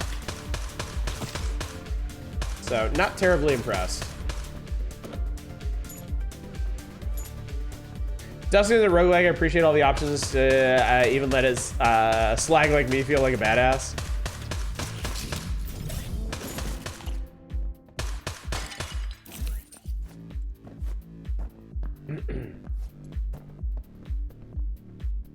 Maybe it's just a low tier effect? Possibly, yeah.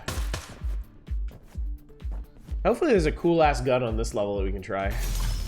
Hear a strange sound coming from afar. Okay. I got a something.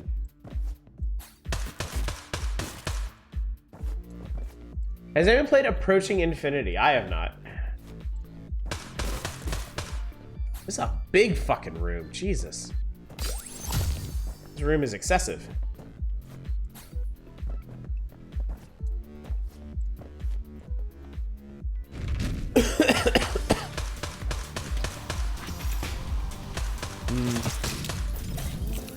I mean, it definitely weakened them. It definitely made them easier to finish off, but yeah, not very strong.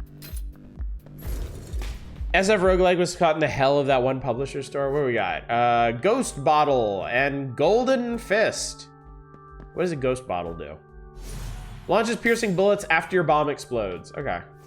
Lots of bomb upgrades that I kind of don't care about. It's weird where your brain just adheres to certain game types when it comes to skill. Like, I'll rock a DMC from cover to cover, but toss me a roguelike, I'm dying like 5 minutes into runs. Different strokes? I mean, all of these games... all these games have very different paces to them. Whoa, okay, this is cool. Mercy Hood and basketball jersey. What's a Mercy Hood? May the love be with you. Double the amounts of hearts recovered. Okay. Cool, I can get behind that. Is that Kobe's number? Yeah.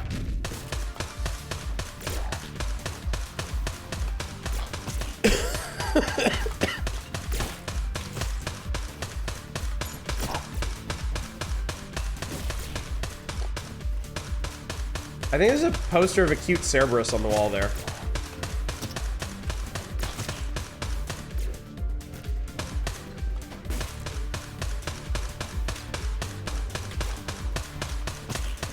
There's somebody else up there. Oh, he's over there. And now he isn't. That made a crystal.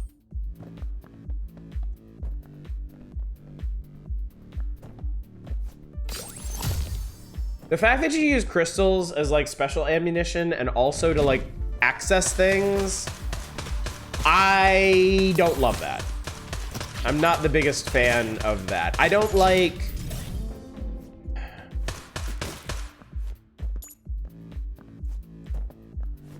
I don't like a whole lot of crossover in my resources. I don't really like resources being used for combat and access and other things.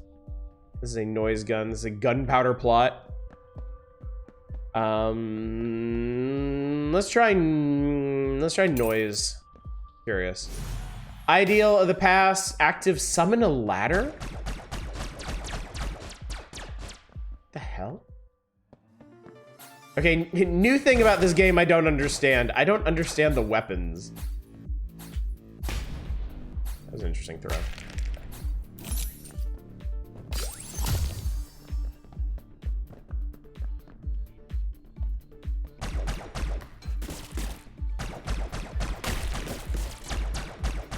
There's a big Satan chest up there. Sproggywood is great. If you haven't played Sproggywood, please play Sproggywood. Ow! It hurt me. Fucker. The chest hurt me. I feel like Sproggywood is a very good introduction to traditional roguelikes.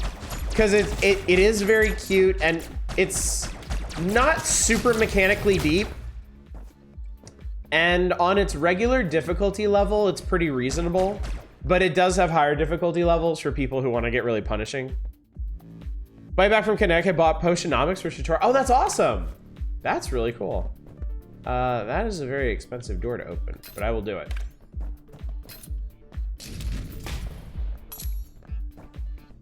What the fuck? So many chests and keys and things. God. It's actually a net gain of keys at the moment. This is silly. Well, there, champion.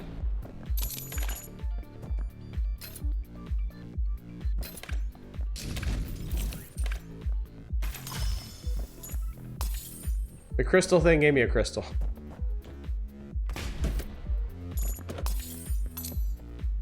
They're getting a little silly with the chests, I gotta say.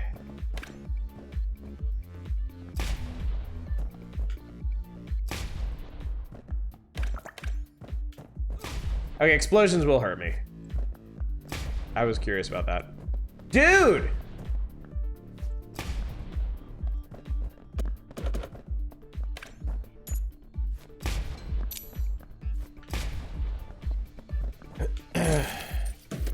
That's a big one.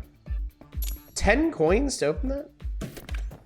Dude, they keep making chests. The chests just keep making more chests. It's recursive chests.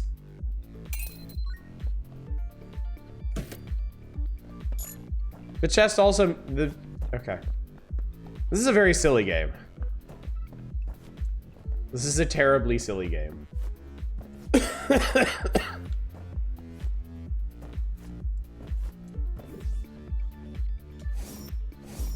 Rather see less weapons overall, but them aim to be viable than just tons of bullshit. Not saying the case with this game. Some roguelikes seem to love making 98% of weapons just generally useless or hard to use. The thing I've noticed in this one is the actual functioning of the weapons themselves is not so different. They all shoot a bullet. They don't do a lot of crazy stuff. Like the cat bullets split into other bullets. These bullets are slower, but it fires faster. So there hasn't really been anything like Gungeon style crazy yet. And I'm wondering if there is like Gungeon style crazy shit or not. Or if it's all honestly pretty straightforward guns with really weird unrelated abilities.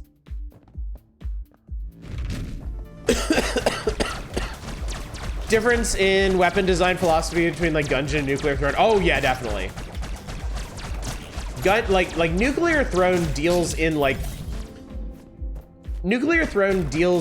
weapon archetypes and what is actually useful about them. Whereas Gungeon is just like, what's a goofy ass idea for a gun? Let's go with that. Greatly prefer the Nuclear Throne model. Everyone seems to copy Gungeon because Gungeon is more meme worthy. Is the thing. And memes can get you a lot of exposure in the modern influencer economy.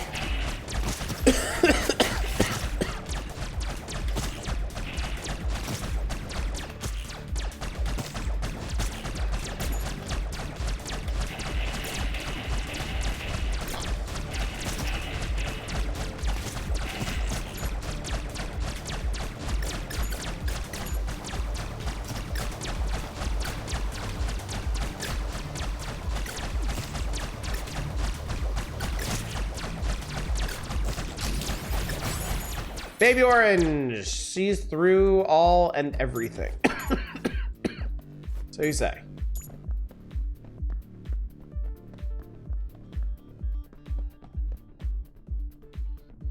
I was like how nuclear throwing dishes out as weapons over the course of a run. Early on, you're seeing basic shotguns and crossbows, grenade launchers. That works. You really get to learn how each of those works, develop preferences. Yeah, you see something in Gungeon, like you might not see it again for a dozen runs, if ever.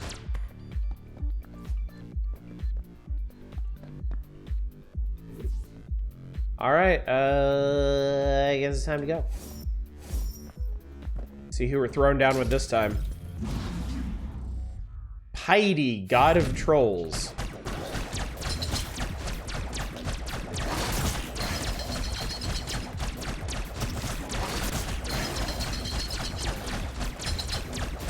Whoa, what the fuck is this guy on?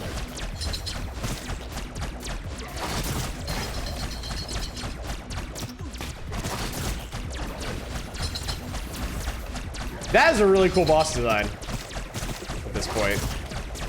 Oh god. Jesus Christ. I don't know how you avoid taking damage from this thing.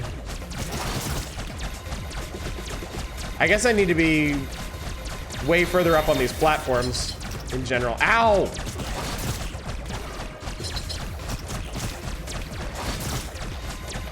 Ow.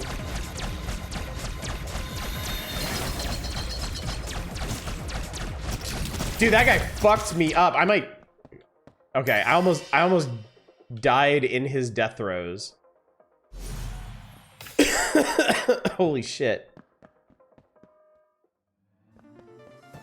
All right, hang on. We're gonna be teleporting around, hoovering up health. 'Cause I got fucking owned by that guy.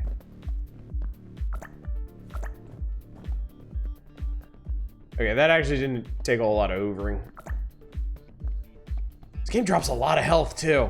Like, damn. What's up, Lolo Guru? Never seen this before? It's neat. It's stylistically, it's a bit of a mess. But it's a neat game.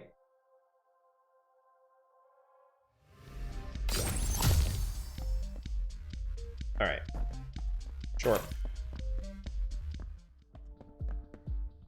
Fire Kiss. Dangerous receipt. Give me a dangerous receipt. You received delivery of a batch of bombs. Okay.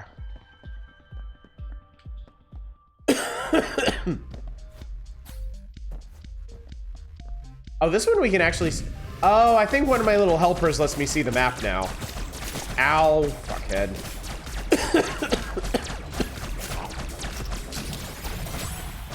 Little berry fires a bouncy bullet at enemies automatically. Automagically.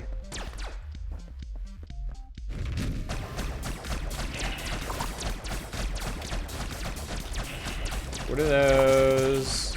What is that? No, it's an egg.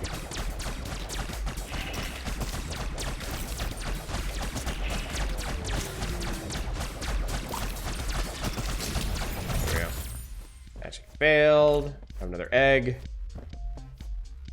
One of the water reflections at the bottom is the lower reason is just it looks cool. I don't know. Probably just looks cool, honestly. Ow.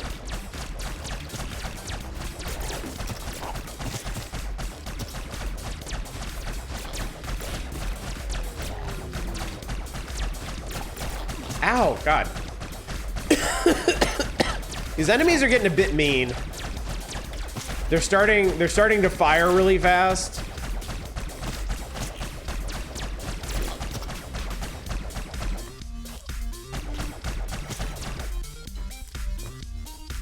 Oh shit. Ah, bah, bah.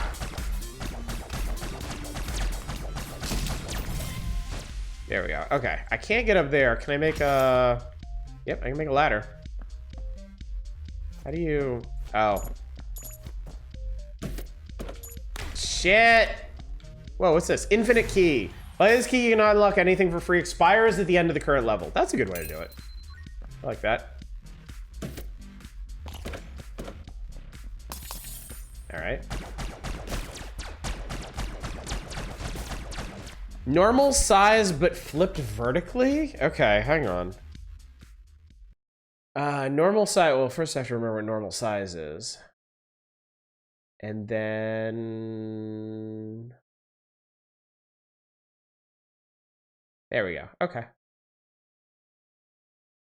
I guess let's live like down here or something, maybe? I don't know. I don't think there's anything, yeah. There's some kind of bar in the bottom right that I never noticed before. I'm not sure what it's for.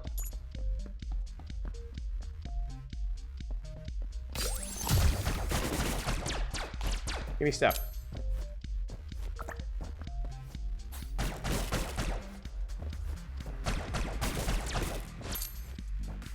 I flip my monitor upside down. It's a purple drink monitor. It's more disorienting than I thought it would be. Well, just don't look at it. Not like you do anyway. Okay. Oh, I just died. That was a very uneventful death, honestly. Hello, meta progression? Ah, yes, I got a bunch of whatever the fuck these are. Faith gems. Okay, what is this? Oh, we're aiming for Argus, God of Darknet. There are no secrets on the internet. He has hidden in the dark corners to observe and control your devices and your life. So we're killing a bunch of different managers of hell. Hidden room, there'll be at least one hidden room on each level of the dungeon. Claw machine special room. What is this? Unlock a new character. Piano room. This is interesting. The meta progression doesn't... The meta progression doesn't make you stronger. It changes what you find. It puts more stuff in the pool. That's cool.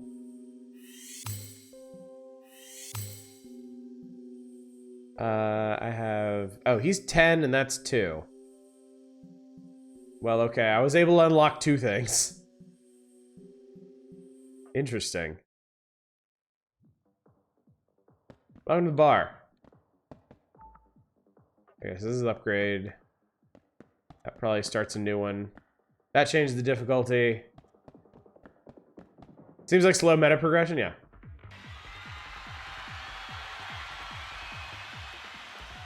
I guess that's pretty funny.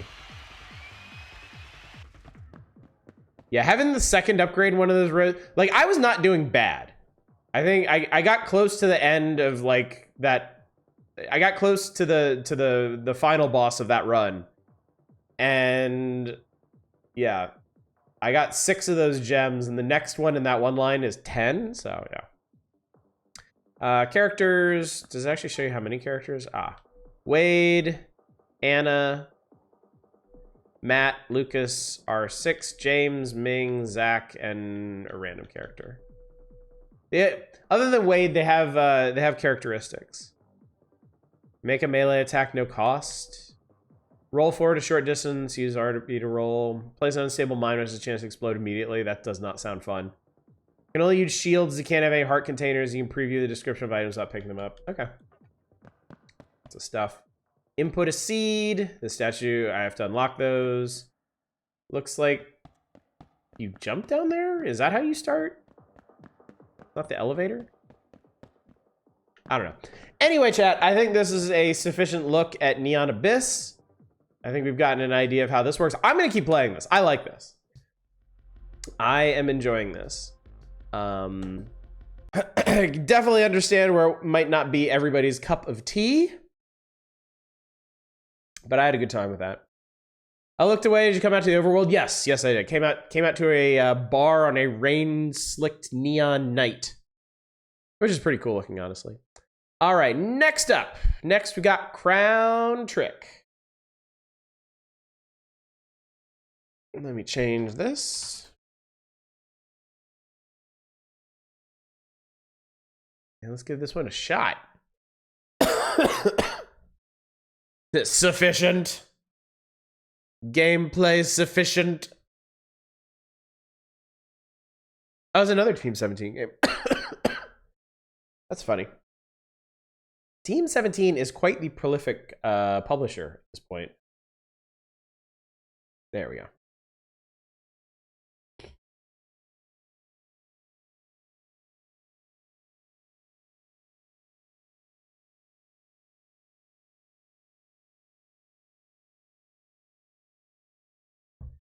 I have a feeling there's supposed to be audio.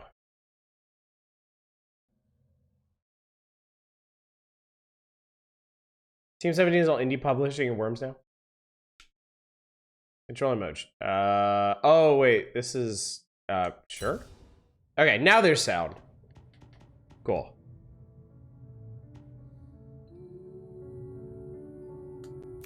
Start game. Elemental tiles can also cause negative status effects for enemies. Yeah, roast you fucker. Roast you piece of shit.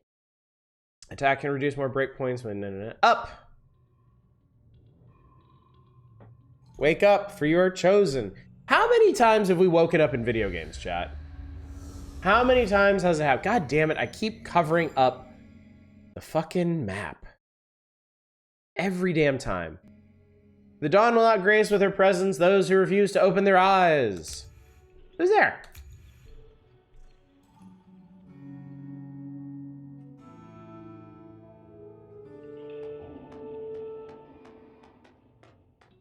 Oh, this is cute. Either that or being in jail to begin with. To ignore. It was fate that led you to this realm. Now come forward, Elle.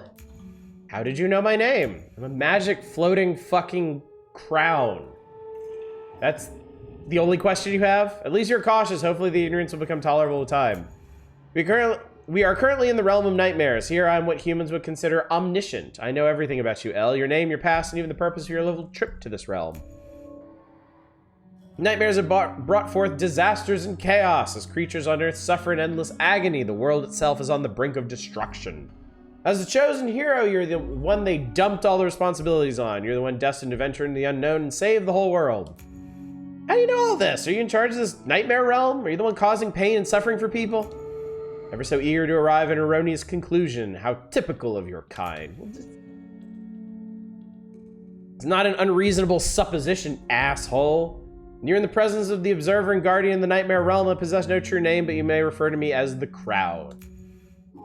Sorry if I was quick to judge. It seems I have an important work ahead of me. If you really are what you claim, you must have an idea of the culprit behind all of this.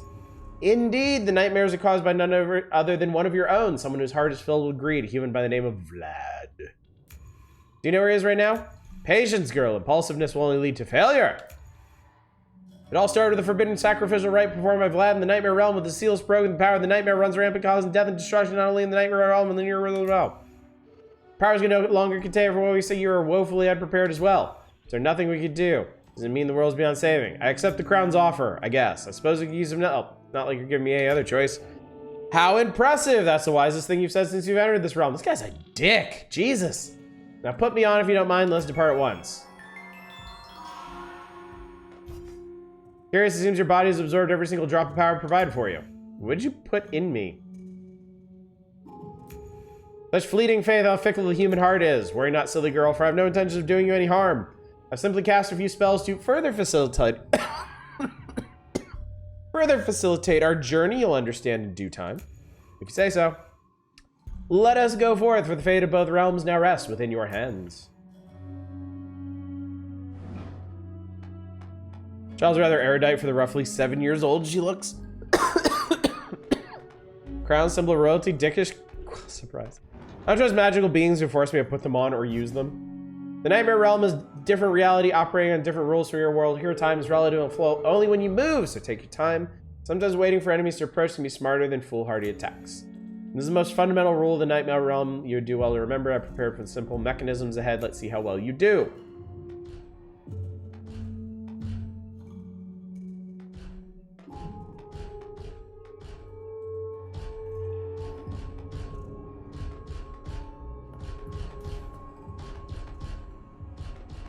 No problem.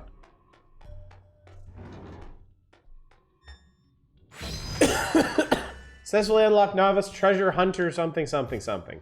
Spear of the Defender. Lance. Standard issue for the Royal Guard Spear Warriors. Strong turn. 23 sword, 5% staff. P def plus 10. Increased crit chance by 5. Pick it up. Pick it up.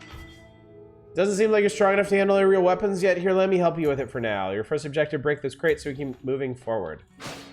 Oh, she doesn't even handle this stuff. Just floats with her. Cam is covering stuff, maybe move it down. It's fine. Slime pup idle. Smack. Oh god. Oh god, he's coming for me. I broke him. I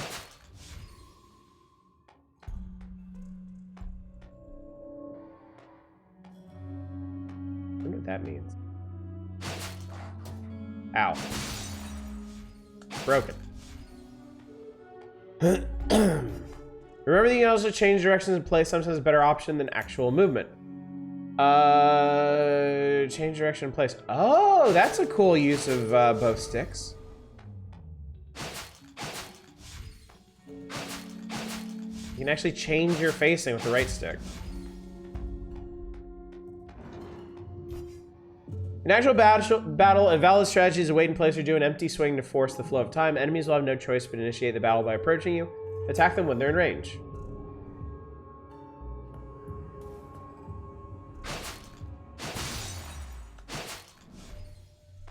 So it seems like all enemies have a threshold at which you can stun them.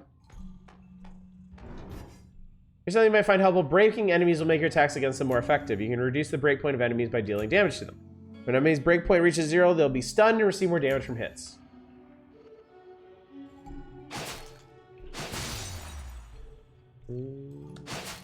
Interesting. Ow! Step too far. Oof.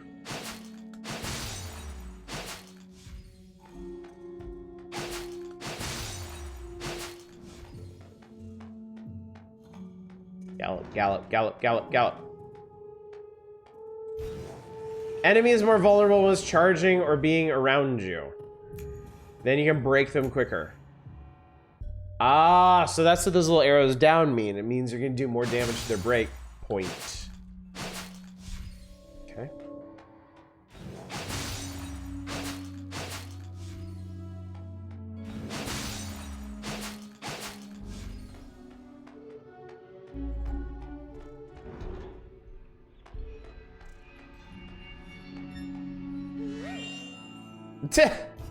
What was that face? This bottle contains water from the fabled healing fountain. A sip from this elixir will do wonders for your vitality. Both your HP and MP will be replenished from elixir usage. We don't even know what MP does yet. Okay. Those guys are cute.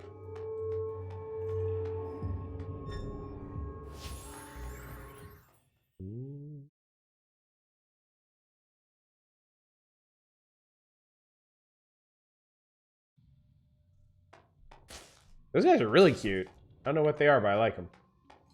All right.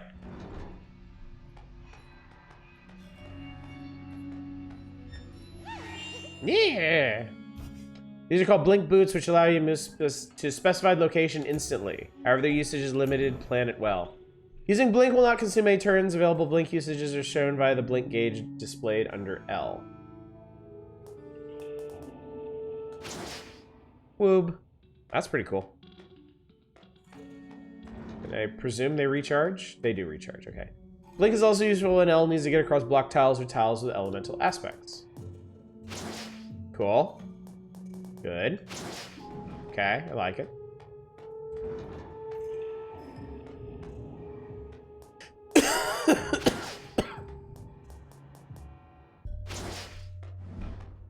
I'm not squishing them, I'm scaring them back into their little holes. Alright, those guys burn to death. Good.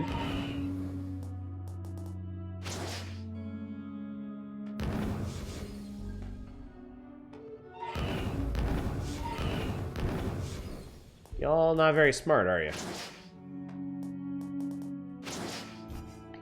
Weak as my powers are right now, I can still replenish the energy of your blink boots, though only while we're here at the Fringe of Nightmares. You'll be on your own later.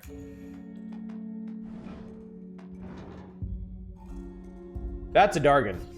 Familiars are stronger than normal enemies. Pay extra attention when you're dealing with them.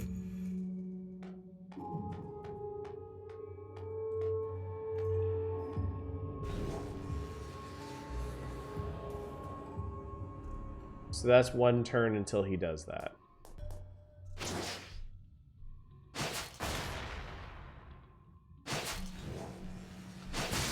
I got a break.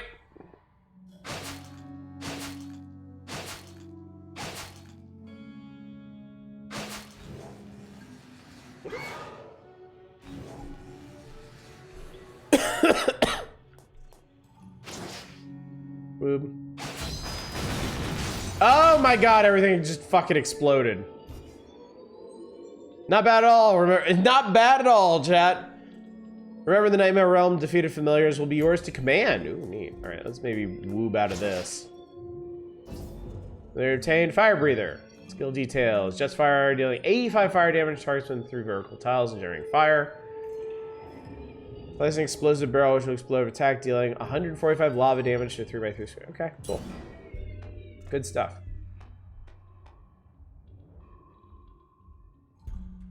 Nice. Okay.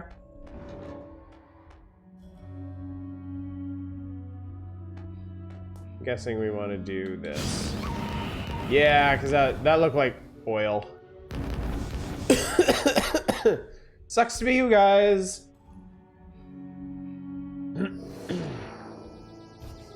Decent performance. You still have a long way to go. Don't get cocky.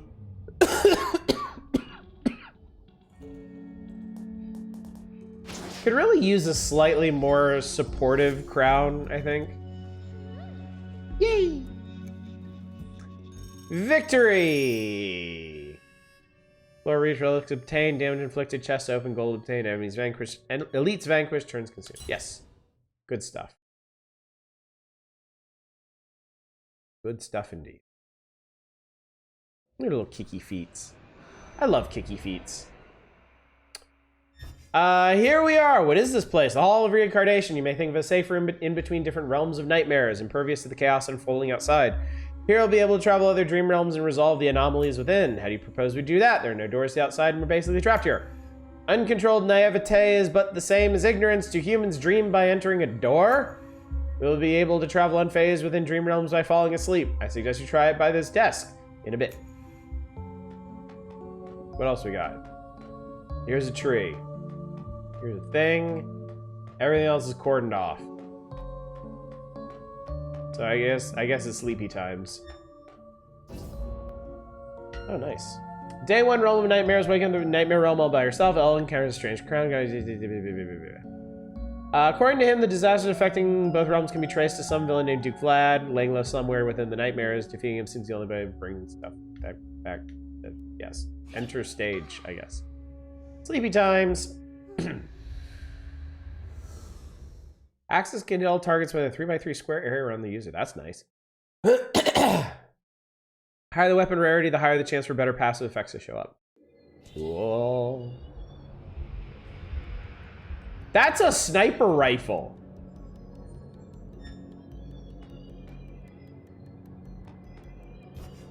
Rifle of precision. Damage dealt 100% when attacking targets 4 tiles away. The farther away your target, the more damage you deal. That's a goddamn sniper rifle. Axe of the Ancient Tree. I'm sorry. I have to take the magic sniper rifle. Familiar crystal. There we go. All right. Like, it's really just. Ah, you have to reload it. Okay. Interesting.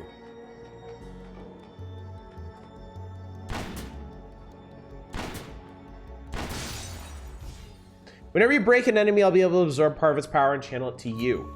If you are to somehow break another enemy before that power diminishes, we'll be able to keep the circuit, if you may, running and accumulate more velocity and power.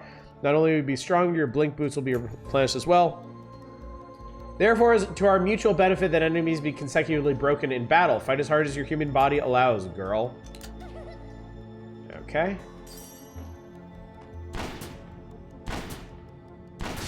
So there's like a combo system.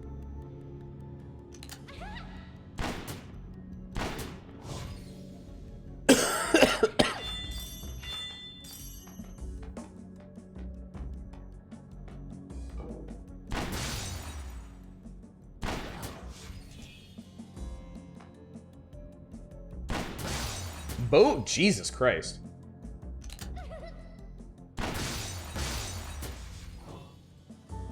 This thing is sweet.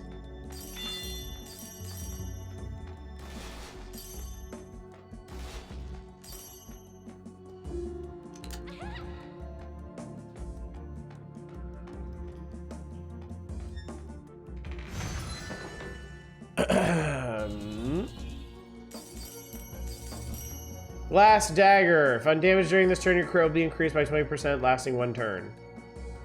It's a relic? Just so that you know, I will be constantly monitoring your stats during our journey and record everything you see within different dream realms. If you forget anything, just come to me. Only by constant learning will we reach our goal. Sure. Character info, yes. The magic power of gun. These contraptions called waypoints are most common in the Nightmare Realm. They'll be ready to use when lightened. Using waypoints can save us a lot of time during our journey. Okay. Go to the map, press L. Teleport. Okay, fair enough. There's exploration to the north and event to the south. That's exploration. Although familiar skills in Blink have proven to be very useful, you might hesitate to use them sometimes when you're low on MP or Blink usages. Perhaps human nature to worry without reason, but fear not in my presence. I'll fully replenish your MP and Blink usages every time you enter battle in a new area. Focus on defeating the enemies in front of you instead. That's nice. It's like, hey, just use your resources. It's fine.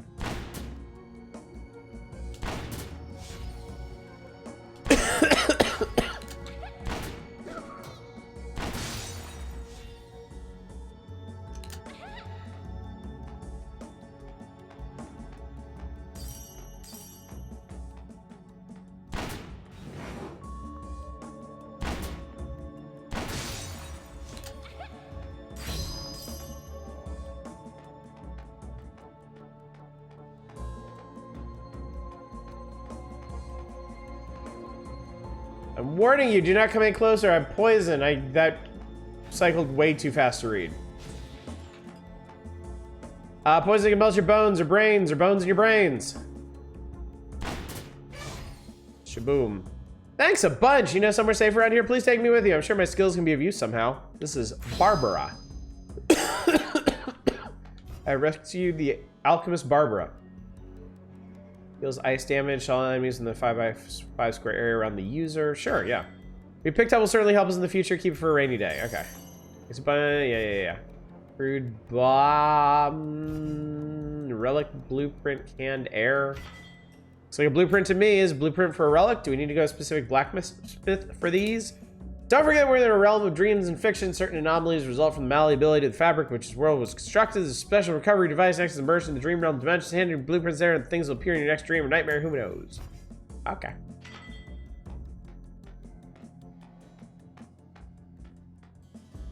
Appears to be treasure in this room. What do we got? A shiny. Summon a random weapon. Axe of the Beast Lord, Spear, Shattering Charge, Assassin's Blades. I don't actually want any of these. You gotta get that lady to follow you? Do I? I do. I don't. I just talked to her and she's like, do you know of a safe place around here? Like, I guess not. I guess we can check this out. We're fighting the Swashcluckler. That's definitely a name. All right.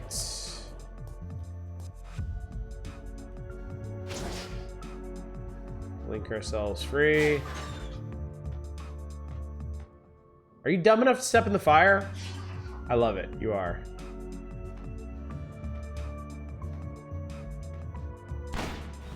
Damn it.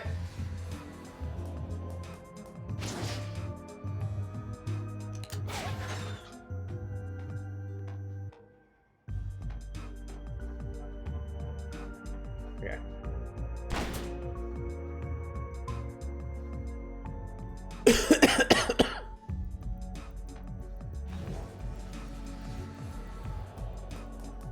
Running out of blinks is the real problem.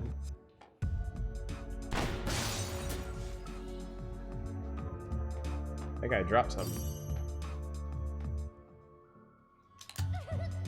Shit! Bad time to reload. Dream catcher.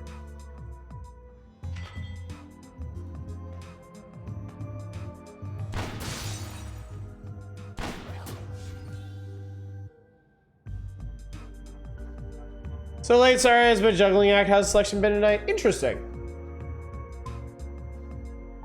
We already played Neon Abyss. Neon Abyss is fun, but stylistically a bit of a mess. We are playing Crown Trick right now, and then the last game of the night will be Terra Randoma, which looks like a single-person passion project kind of game, which is always pretty interesting.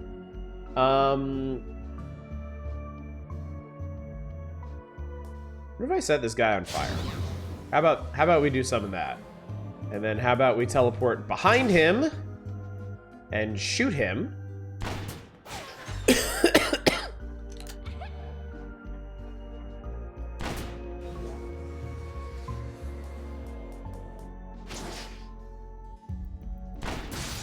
Oh, I broke him. You are broken. The swashbuckler is no more. He is undid. Sure, give me a bottle of poison. Why the hell not?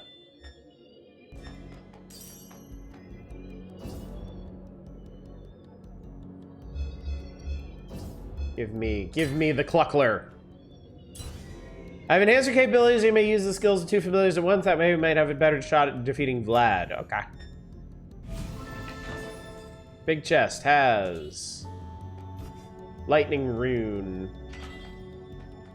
I guess I'm running out of space for things. And lock of Veneris. Whenever damage is taken, the 3% chance will be reduced by 50%. When continuously using the same skill, reduce base cost of MP by 20%. For every 5 skills used, the MP cost of the next skill will be lowered by 100% of its base value. That's pretty cool. Let's do this one.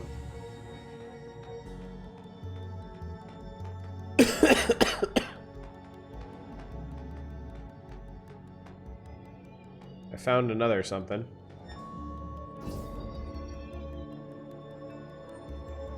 I guess this is just to redo your familiar crystals. This... Okay, I can teleport around. That's another waypoint.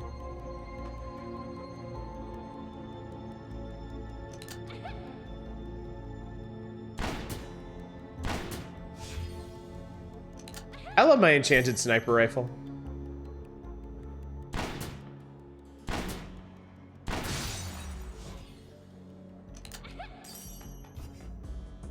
Spell countermeasure. Let's see here. I wonder how you're supposed to cycle through these. Or maybe I should just be using them more. That lady down there is still waiting for a safe place. She may be waiting for some time.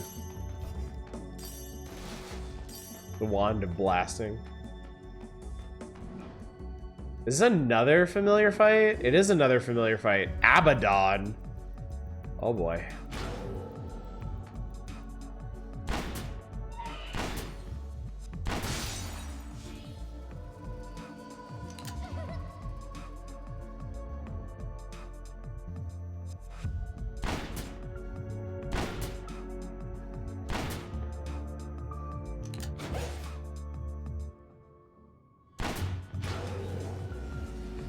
Alright. Let's warp our happy asses out of here.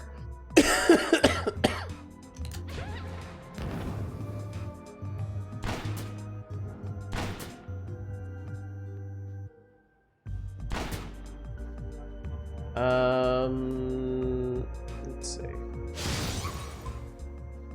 Oh, I broke him.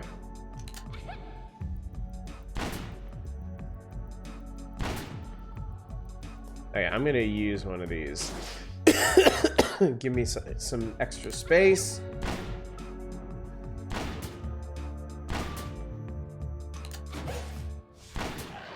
We got him. Him dead. That wasn't too bad.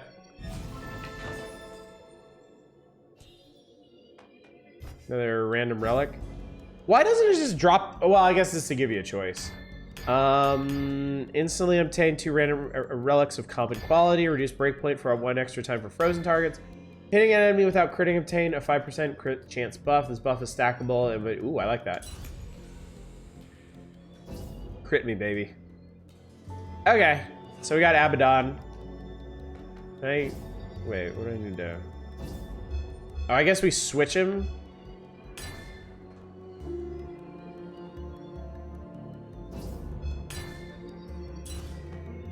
Okay.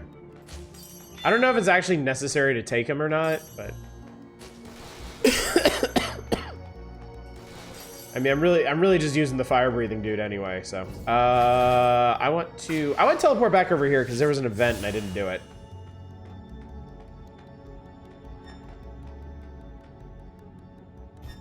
The Book of Wishes. From far you see a mystical tome floating idly above a stone pedestal.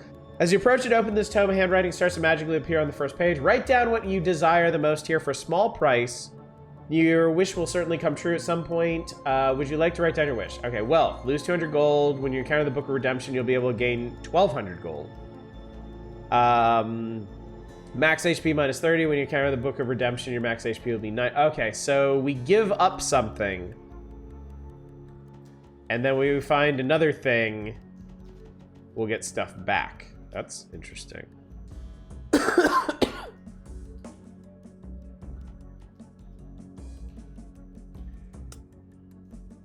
Let's do potency. Your price has been paid. Now go forward, adventure. Your wish will be granted at appropriate time. Okay. All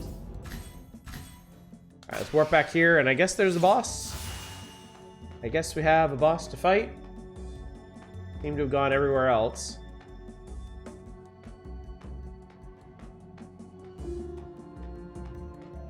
Ooh, spoopy door.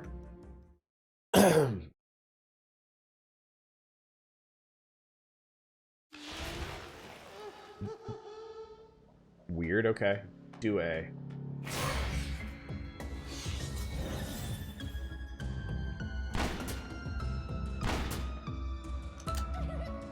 Oh, I guess it's her.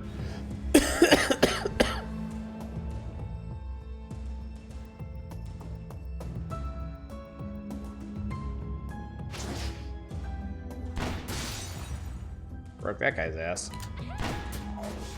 Alright, he dead.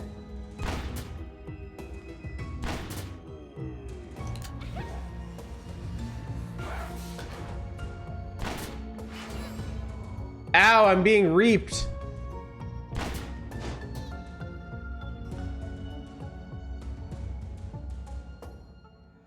Let's do this.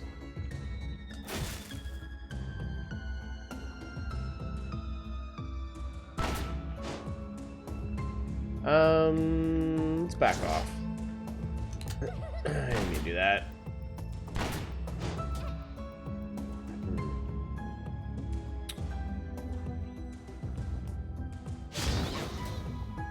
Fire blast. Come, my servants.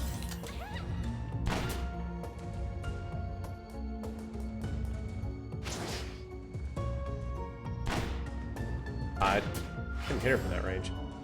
I'm being reaped again. I hate being reaped. Not a fan.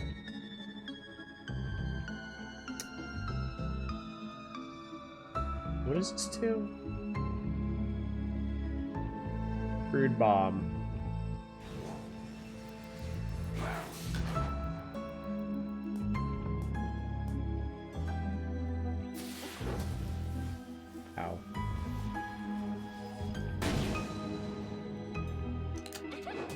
I need to reload.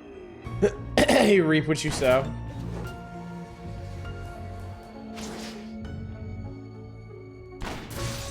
Okay, I broke the lady.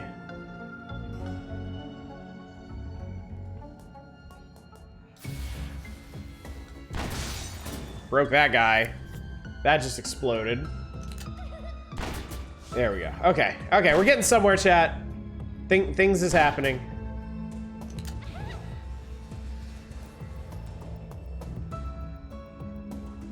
I think I just step here, yeah. Stop reaping me!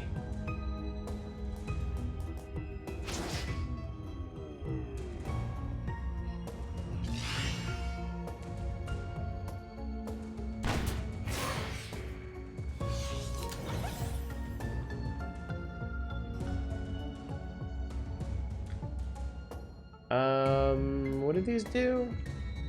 Missile guard and apply shield of flames yourself and all minions. Instantly maintaining a 40 hit point shield. When the shield is active, all attacking enemies will be scorched. Sure. Give me a flame shield. I broke that guy.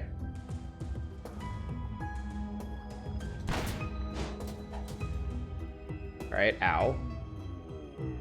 Oh man, I almost got her. Let's see here. Teleport, reload.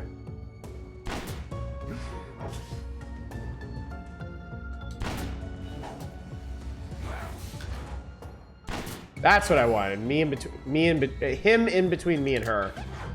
Ah, shit, that was not what I wanted.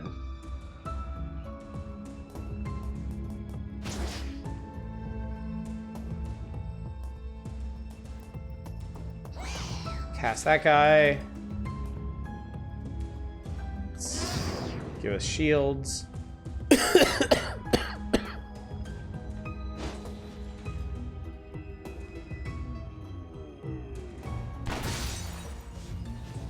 That guy's gone. Teleport over here.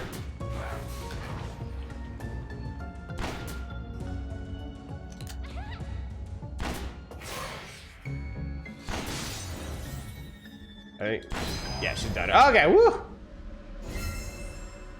Unlock pistol. New weapon type discovered. Pistols can now be obtained during adventures. Unlock staff.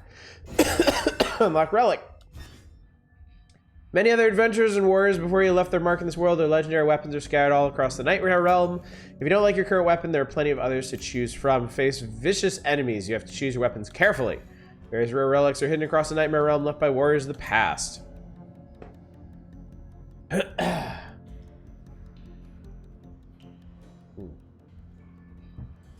They are really that precious. Shouldn't we try to return them to their owners? It's been decades or even centuries since their visits. I don't think it's necessary anymore. Use them in your fight against the power of the nightmare, and that's their original purpose of existence after all. Huge, humongous chest. Scroll of elemental powers. Give me that attack. Relic blueprint, final movement. Staff of explosive lava. Each hit has a 10% chance to generate lava and deal damage to a 3x3 square around the target. That sounds cool. Let's take that. Seeker of Vampire's Pistol. For each defeated enemy, gain 8 attack per stack, max 3 stacks, consumed on dealing normal attack damage. I'm gonna go with the staff. Dream fragments. Some story stuff. Advanced relic lock. Deal critical hit to an enemy. They'll also receive 1 random elemental status condition. Skills can also crit when using a skill. Is 25% chance to recast the same ability on the same target. I'm gonna take this elemental cube. That sounds pretty rad. All right, sweet. Go us.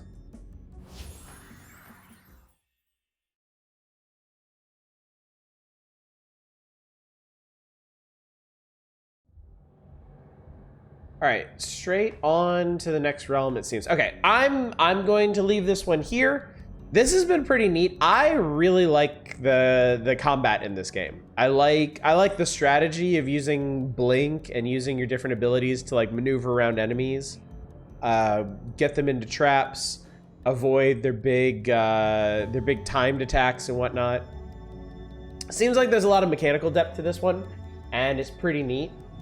So I assume I can save and exit without everything imploding, right?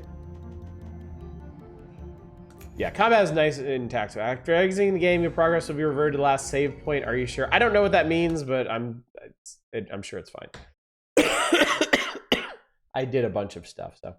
So I mean, calling a traditional roguelike is designed like a roguelike. Yes, I do absolutely understand that now. I see what you're saying. So, all right. Level star is probably a save point. God, I hope so. I do, in fact, hope so. Dedicated treasure rooms, big boss at the end of the floor, dodge roll. Yeah. All right, last game of the evening shall be Terra Randoma.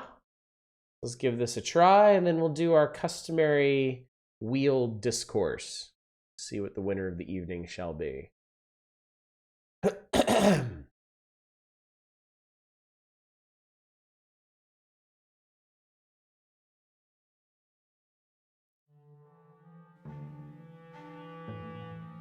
Here we are. Probably not a controller game. I'm gonna guess. New game. Hello. Oh, we look like a Lego person.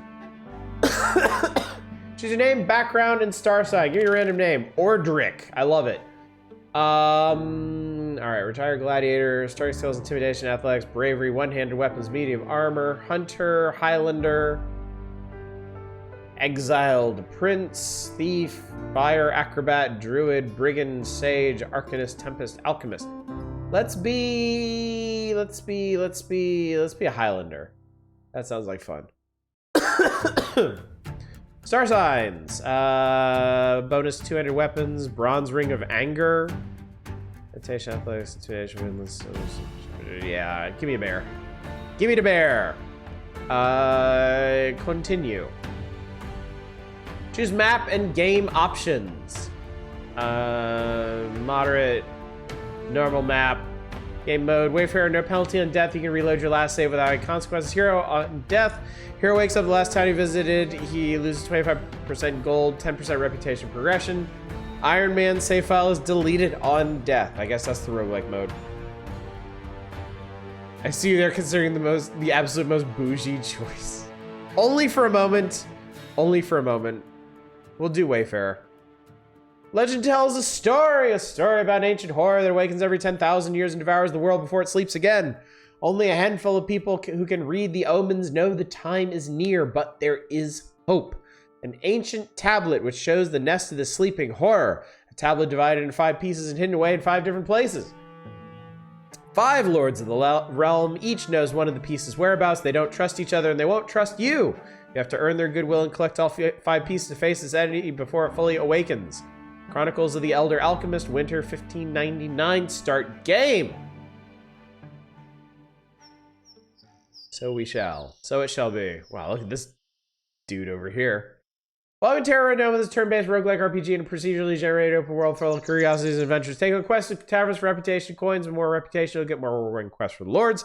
You can camp for resting, foraging, food, and ingredients. Exclamation marks at the top indicate the level of danger on each tile. Don't forget to use your talent stones during combat. They grant you special powers. You have 2 of them to start with. They're in the action bar on the bottom.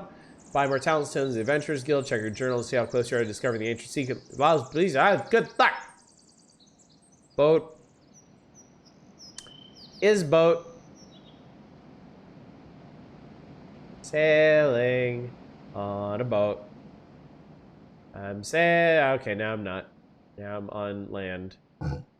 Ambush! You're surrounded by boars! Alright, we'll fight. Oh, Christ. That one has a lightning bolt. Where's my... Okay, so you have melee and ranged weapons. Okay, cool. Cool. I missed. Shit.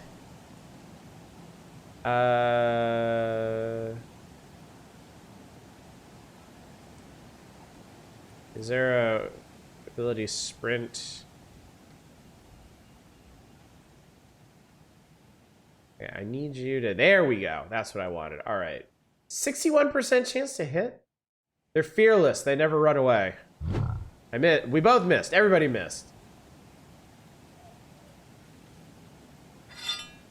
Heavy strike. There's a wild boar and a berserk wild boar. Heavy strike. Schwack. All right, he dead. We did it. Loot. Boar steaks and arrows. Give it. Here's an uncommon boar tusk. Whee. I like the board game aesthetic this has. It's pretty cool. All right, I see an alchemist tower. I think we need Butter Bay. That's where we need. We need to go to Butter Bay. You rented a boat for 10 golds an hour? Wow, that's really expensive, and I didn't need to do that. Fuck. Butter Bay. This afternoon is raining. The streets are crowded with people trying to find a shelter. Shop. Hello, Geminette, the resourceful shopkeeper. Armors.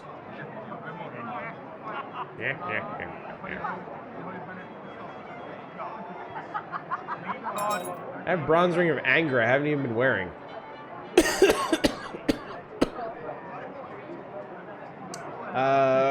Weapons. Alright, I think what we need. Leave to the town square. Tavern. Tavern Keeper. Hello. Presidia, the Blissful Tavern Keeper. Let's get a quest. He's the only capable person. I need help on one matter. What is the job? My summer house has been infested by rats. I need a hero to clear this infestation. The loot you find there will be yours, and I'll pay you as much as I can. What say you? What will be my prize? 500 gold, 20 reputation, and settlement prosperity. All right, I'll help you. Mark the dungeon on your map. I'll be waiting here. Cool. Excellent. Awesome. There's an oracle. Hi, lady. I can become lucky for 5 days for 100 coins. Town Lord, hi. You always need to come back when you have 25% reputation. Nice mustache. Amazing. Okay. Dungeon map. Elvino's house is all the fucking way over here. Jesus Christ. What in the hell?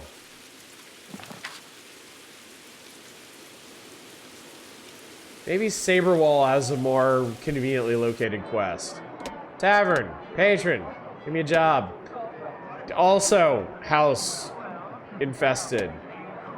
More gold though. I will help you. See you soon. Okay, where's your house? Jesus Christ, on a peninsula. Fuck my life. All right, anyway. I guess we're gonna be hiking. The hell are they doing way over here if that's where their houses are? Christ on a crutch. Mysterious location, lost mausoleum. We found it. The door seems to be trapped. Jobs have a time limit? Probably not. Let's fail to disarm this trap. A rusty nail gave you tetanus for 3 days. Ew. Minus 50%. Tetanus gives you penalties to speechcraft? Disarm it. Ow, more tetanus. Lots of tetanus. Success, you get inside. Investigate. This may have been a dumb idea. Snack. Armored green snack. Oh, boy. Well, let's smash-a-cate him. Heavy strike. Miss. Miss. Oh, hit him dead. Poisoned! I have tetanus and I'm poisoned, and everything sucks. Velvet belt and a silver candlestick. Hooray. There's a dead skelly man's over here, too. Oh, no, he wasn't dead at all. I have been bamboozled, chat. Alright, well, I got experience for it. By the way, these quests. Yeah, there's no time limit on these, it doesn't seem. All right. Excellent. You're hungry, you lose health every turn. Oh, I don't have enough food. Well, that's unfortunate. Now I'm surrounded by... God, these are horrifying hyenas. Holy shit. Okay.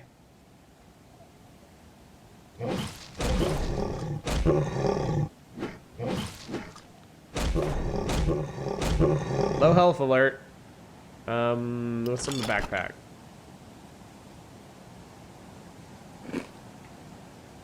All right.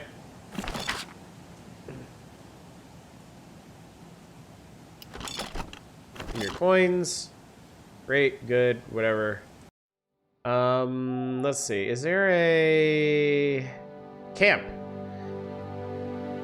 42% chance of enemy encounter if you camp here. Rest for 8 hours. Try resting. Okay, cool. Welcome to Rhino View. What a hell of a name that is. Oh, I'm way up there. Okay. All right, we are closing in on the quest, chat. The princess. Somebody needs help. Granny of the Silent Princess. She doesn't seem very silent to me. Greetings, adventurer. Half my guards fell victim to bandits. I need a safe passage to the city of Butter Bay. Can you help me get there? I'll pay 460 coins, and the town will get +5 prosperity. All right, I'll do it. Don't worry, I'll be out of the way when you fight. Okay, well, good. That means I can still do the house stuff. Fucking Elvino's house. Place seems dangerous. You wonder if you have enough potions. I investigate. Well, we've located the rats. Level up! They stole my boar steak? You bastards! Alright, what do we have? I have an attribute point and a skill point.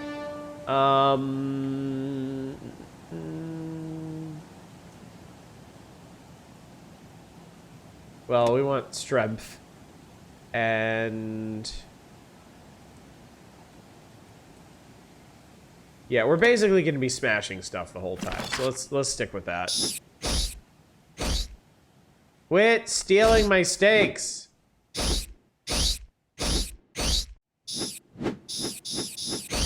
Wow, that guy fucked me up.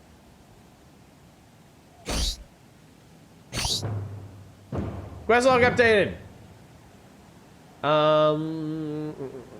Complete the quest. I should return. Okay, cool. Good.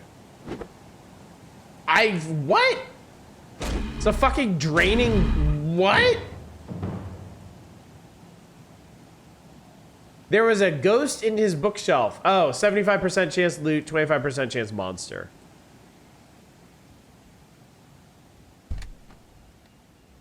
Salmon caviar? All right, I'm not the bougie one anymore, chat. It ain't me. Fully heals you. Coral crawler came out. Jesus Christ, okay. Quest log keeps updating because it keeps being undid when the monster pops out. Okay, so we gotta get back to Butter Bay. We can do Runeret's house another time, I think. Let's just see if we can make it back. Also, I need to eat something before I die.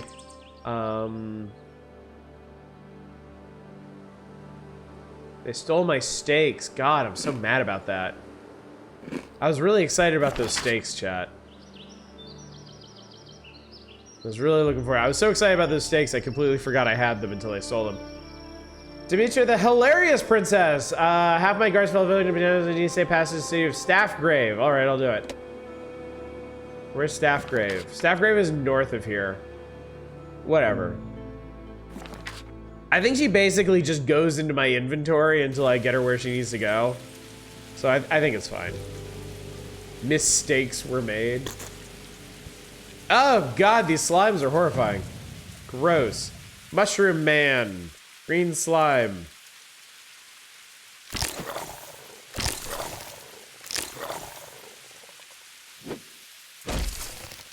Alright, you need to fucking... Boot, he ate my boots?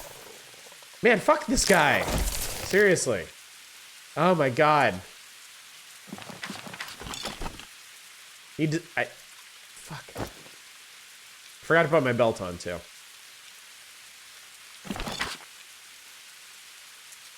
Mushroom colony full of mushrooms, 20% chance of monster.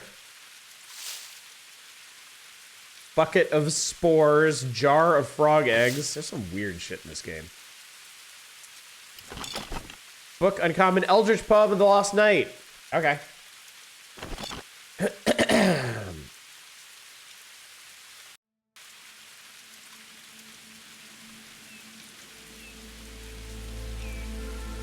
Come on. Oh my god, it's another lost pit. Okay, this one wants to go to Butter Bay too. Jesus Christ, there's so many lost princesses in the wilderness.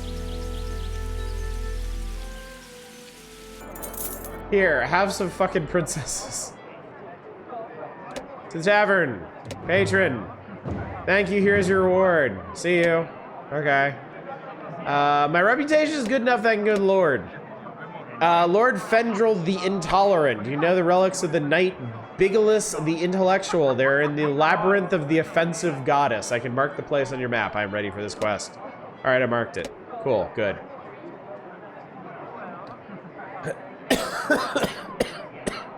Shop. I have much monies. What do you have? I don't have that much monies though. Light armor is 2,100 gold? Fuck off, God.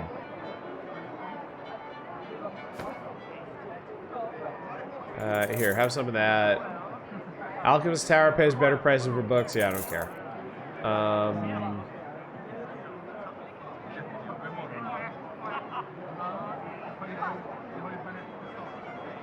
This is weird. They're telling me I don't have enough coins for something that's 1,000 gold, but I have 1,600.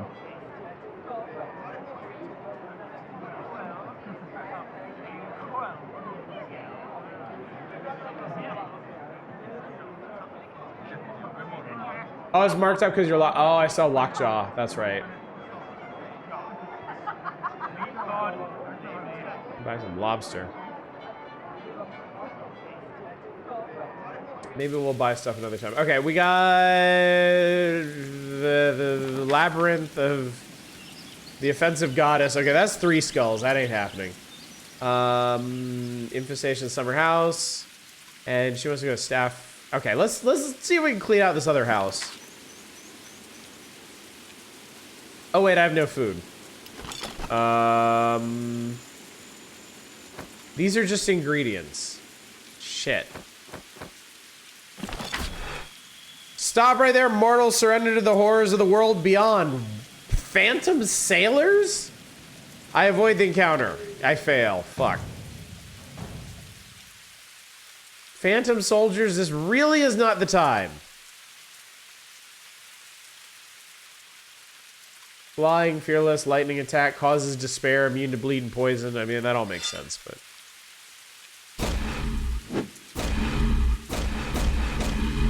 Okay, well, that went tolerably well.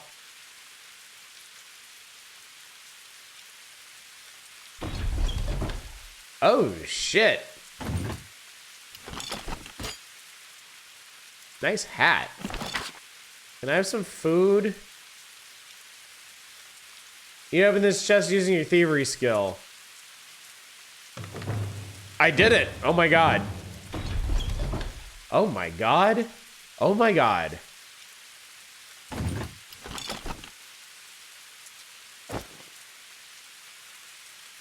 I have a Satan vest. Yes. Yes, good. Also, I don't need a shield because my weapon is two-handed, so that's food.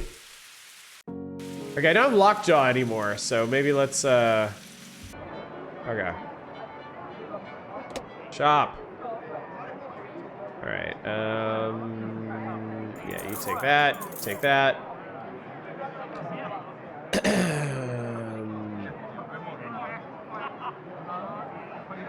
Boots of brains. All right. Tavern keeper. Let's see. All right, I've eaten food. Let's stock up on food.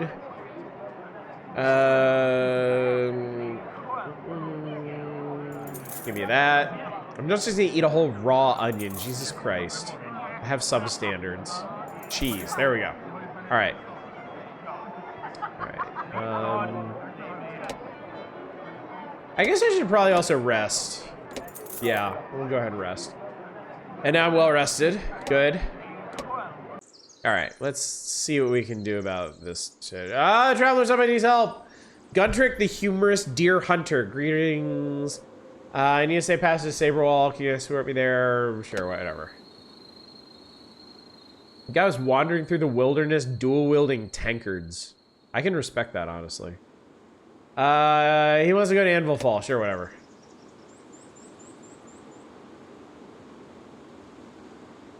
Alright, this is Adventurers Guild. You're surrounded by giant bees! Can I avoid this? Oh, success. I avoided it. Aha. Oh ho. Oh, there's an old lighthouse here, too. Investigate. What is this? It's a diseased rat. Well, shit. I just heavy smashed it. Okay, good. Okay. Stole my goddamn rabbit leg! Fuck you!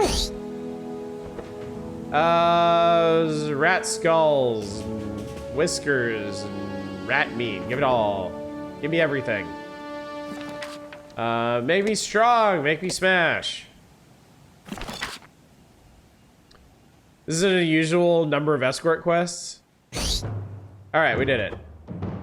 Loot all. I guess I better just eat all my food before these fuckers steal more of it.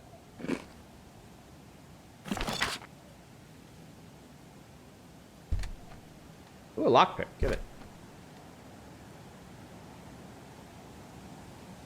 How's there a 40% chance of a monster in a sack?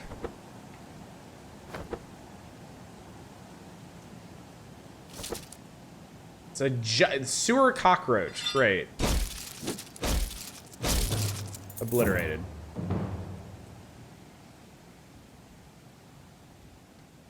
I mean, really, the odds are in my favor here, if you think about it. 25% chance.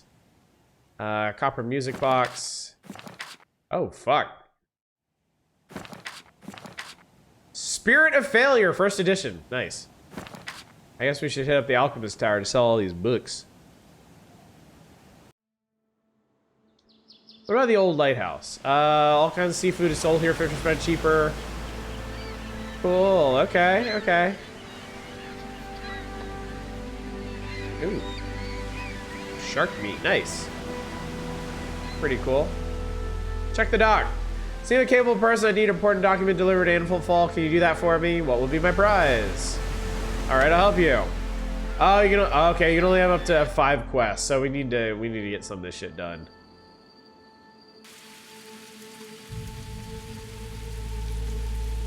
As those fresh seafood, you can find this island, everything is 40% cheaper than the shops. This was a trap! Your life ends here, Earthling. You're surrounded by aquatherians. No, fuck you. I don't give a shit. I ain't fighting you. Adventurers Guild, build a guild master, skeleton sage, runes, stuff with the stuff and the things, there's treasure vault. Oh, rewards based on your reputation, that's cool. I mean, we really just need to get back to town. We need to get back to Saber Wall and Staffgrave and Rhino View and all that.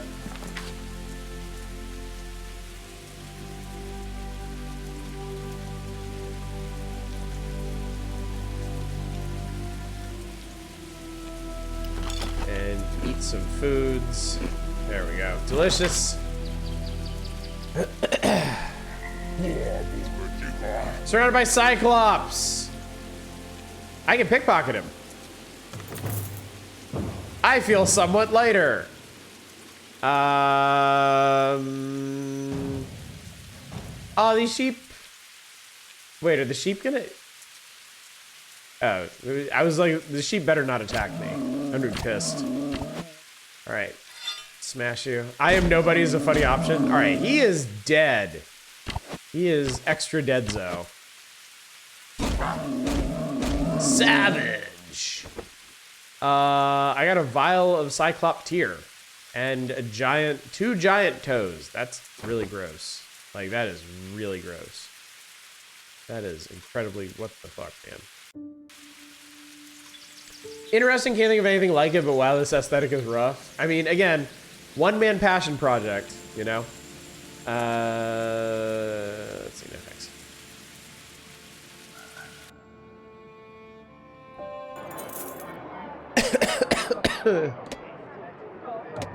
Quest. Done. Town Lord, I'm ready for this quest.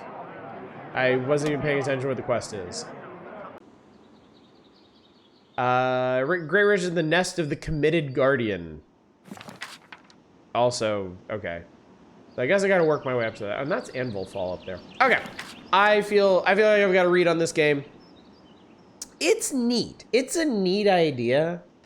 Yeah, it's very basic. Like you do basic town quests, you do quests that you run into just randomly on the map, you raise your reputation, you level up. You do quests at bigger places. I guess the appeal is that everything is randomly generated.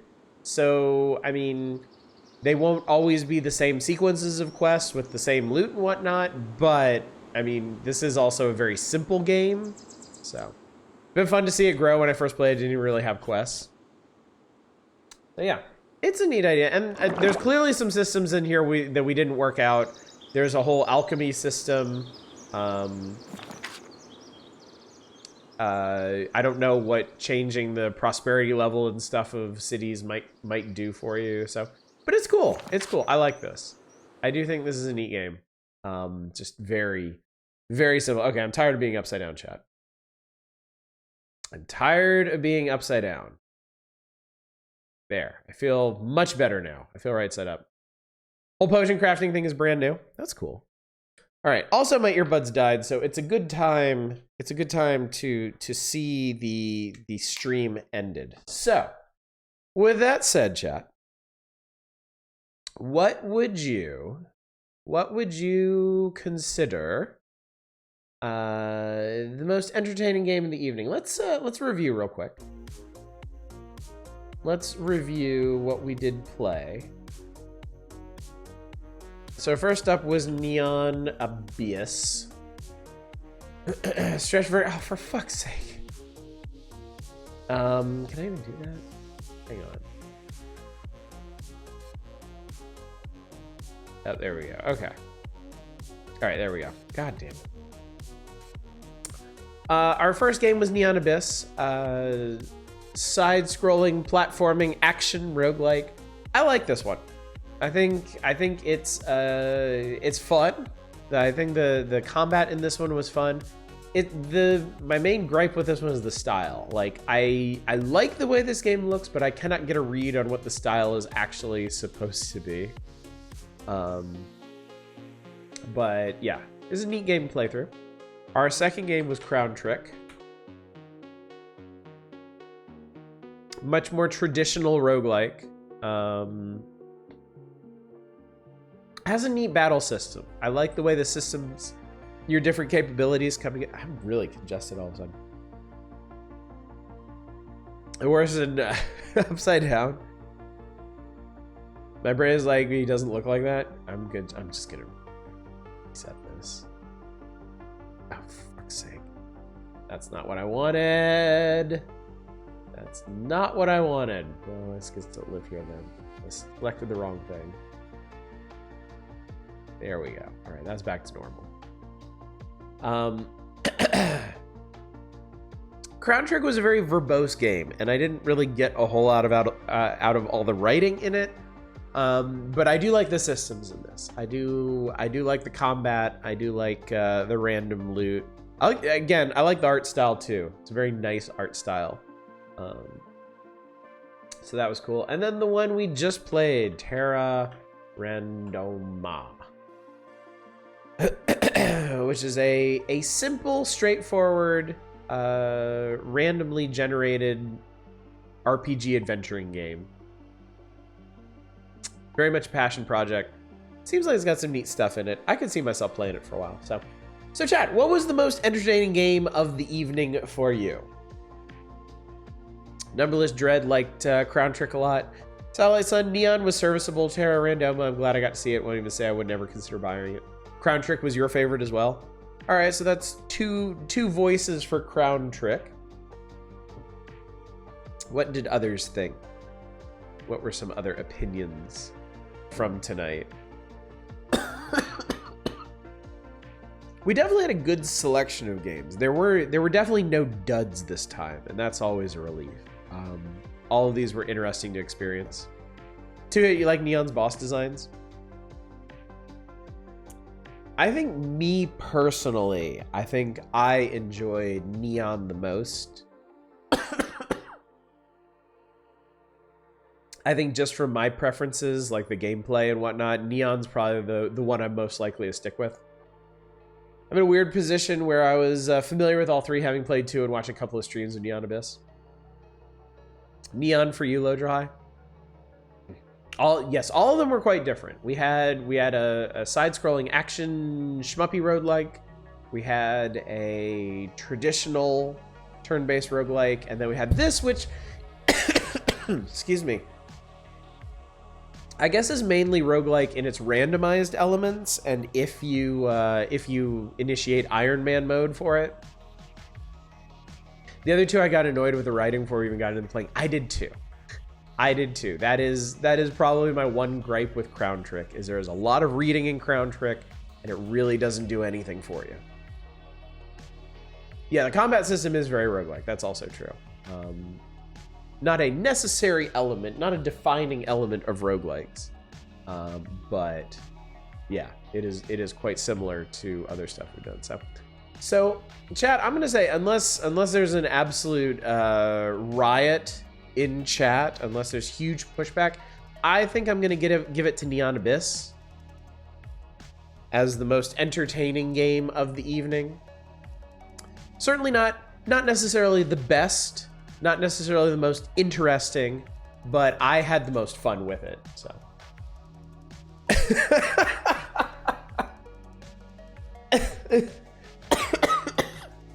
Oh, cool. Give it to the one that wasn't a roguelike. Amazing. All right, so that means, chat, that means that our winner of the evening shall be, oh my God, it's Eva. Holy shit. And of course, Eva had to punch out for the evening before getting their just reward. Well, we'll have to be sure to remind them tomorrow. Let me set that up. Let me do that. Make sure I don't forget.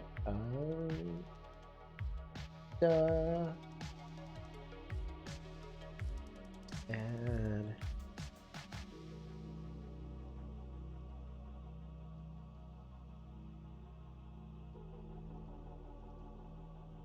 make sure I get the right name here. I always just call them Eva. I don't really pay attention to like the number and stuff in their name. Just glad you all saw Terra Randoma. Want to make sure there was an ultra indie thing on the wheel, and you succeeded. And I'm glad we looked at it. Sometimes the ultra indie stuff is a little, I don't know. But you have had a good track record for this stuff. Oh, come on.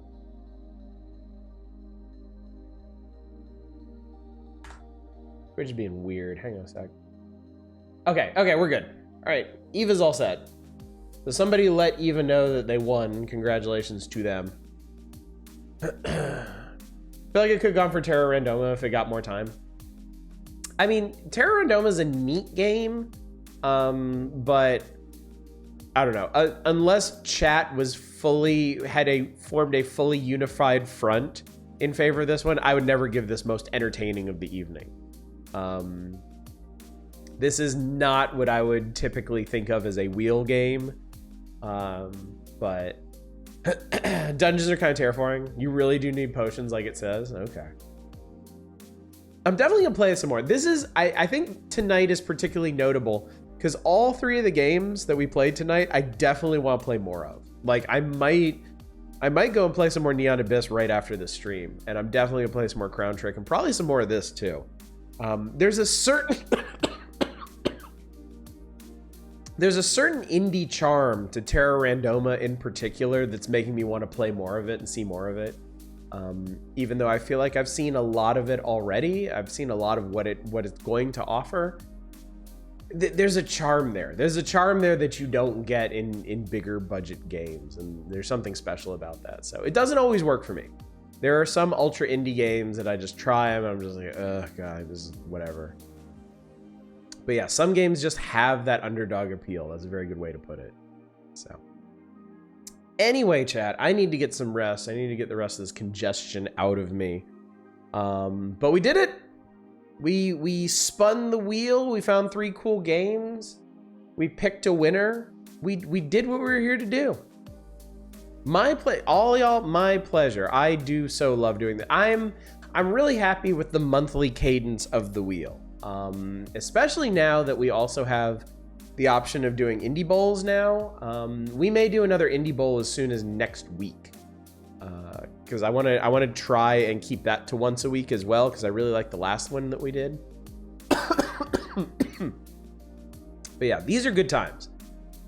The wheel is always an illuminating experience. So best night will be the one where we fail to vote for a winner. Yeah. But it's gonna depend on why. Like, is it gonna be like people can't come to a consensus because they were all terrible or because they were all too good? Everything is either so good or so bad that you can't get a vote. Yeah, exactly. All right, so anyway, schedule reminder tomorrow night. I should be streaming tomorrow night. I will let y'all know early if I'm not for whatever reason. But yeah, we should be on tonight. It'll be the power hours. We'll be in the Game Boy section of October 1992. I'll be off on Sunday. And then on Monday, we'll pick up with Fallout 1 and also start voting on our next game after Fallout 1. And we went over the options for that tonight. I'm going to give you all the chance to do Fallout 2 or Icewind Dale if you want to keep doing CRPGs. Dark Souls, Kingsfield 2, and Thief Deadly Shadows are also going to be on there because they were on the last vote and they all did well. And then Tron 2.0 is going to be our dark horse option there. So, with that said, with all that rambling done, let's go see who's up and doing stuff. And quite a few people are, in fact, as it happens. Let's send you over. Wow, really? Okay. Sure. Last Bosses is up and streaming, and he is playing Metal Gear Solid 2. I have not thought about this game in decades, so let's go hang out with him. Quite a swerve from what we've been doing tonight, but you know what? Sometimes you need that variety. Yeah, that is an unusual one, isn't it? Sons of Liberty. All right, gang. Well, once again, thank you so much for coming out. Thank you for joining me for yet another wonderful episode of The Wheel. Thank you for picking interesting games. Thank you for not just picking, like, the most popular, obvious stuff or just picking stuff that I've played extensively before. Like, we had a really neat spread of stuff tonight. I feel like it was a pretty illuminating experience for everyone.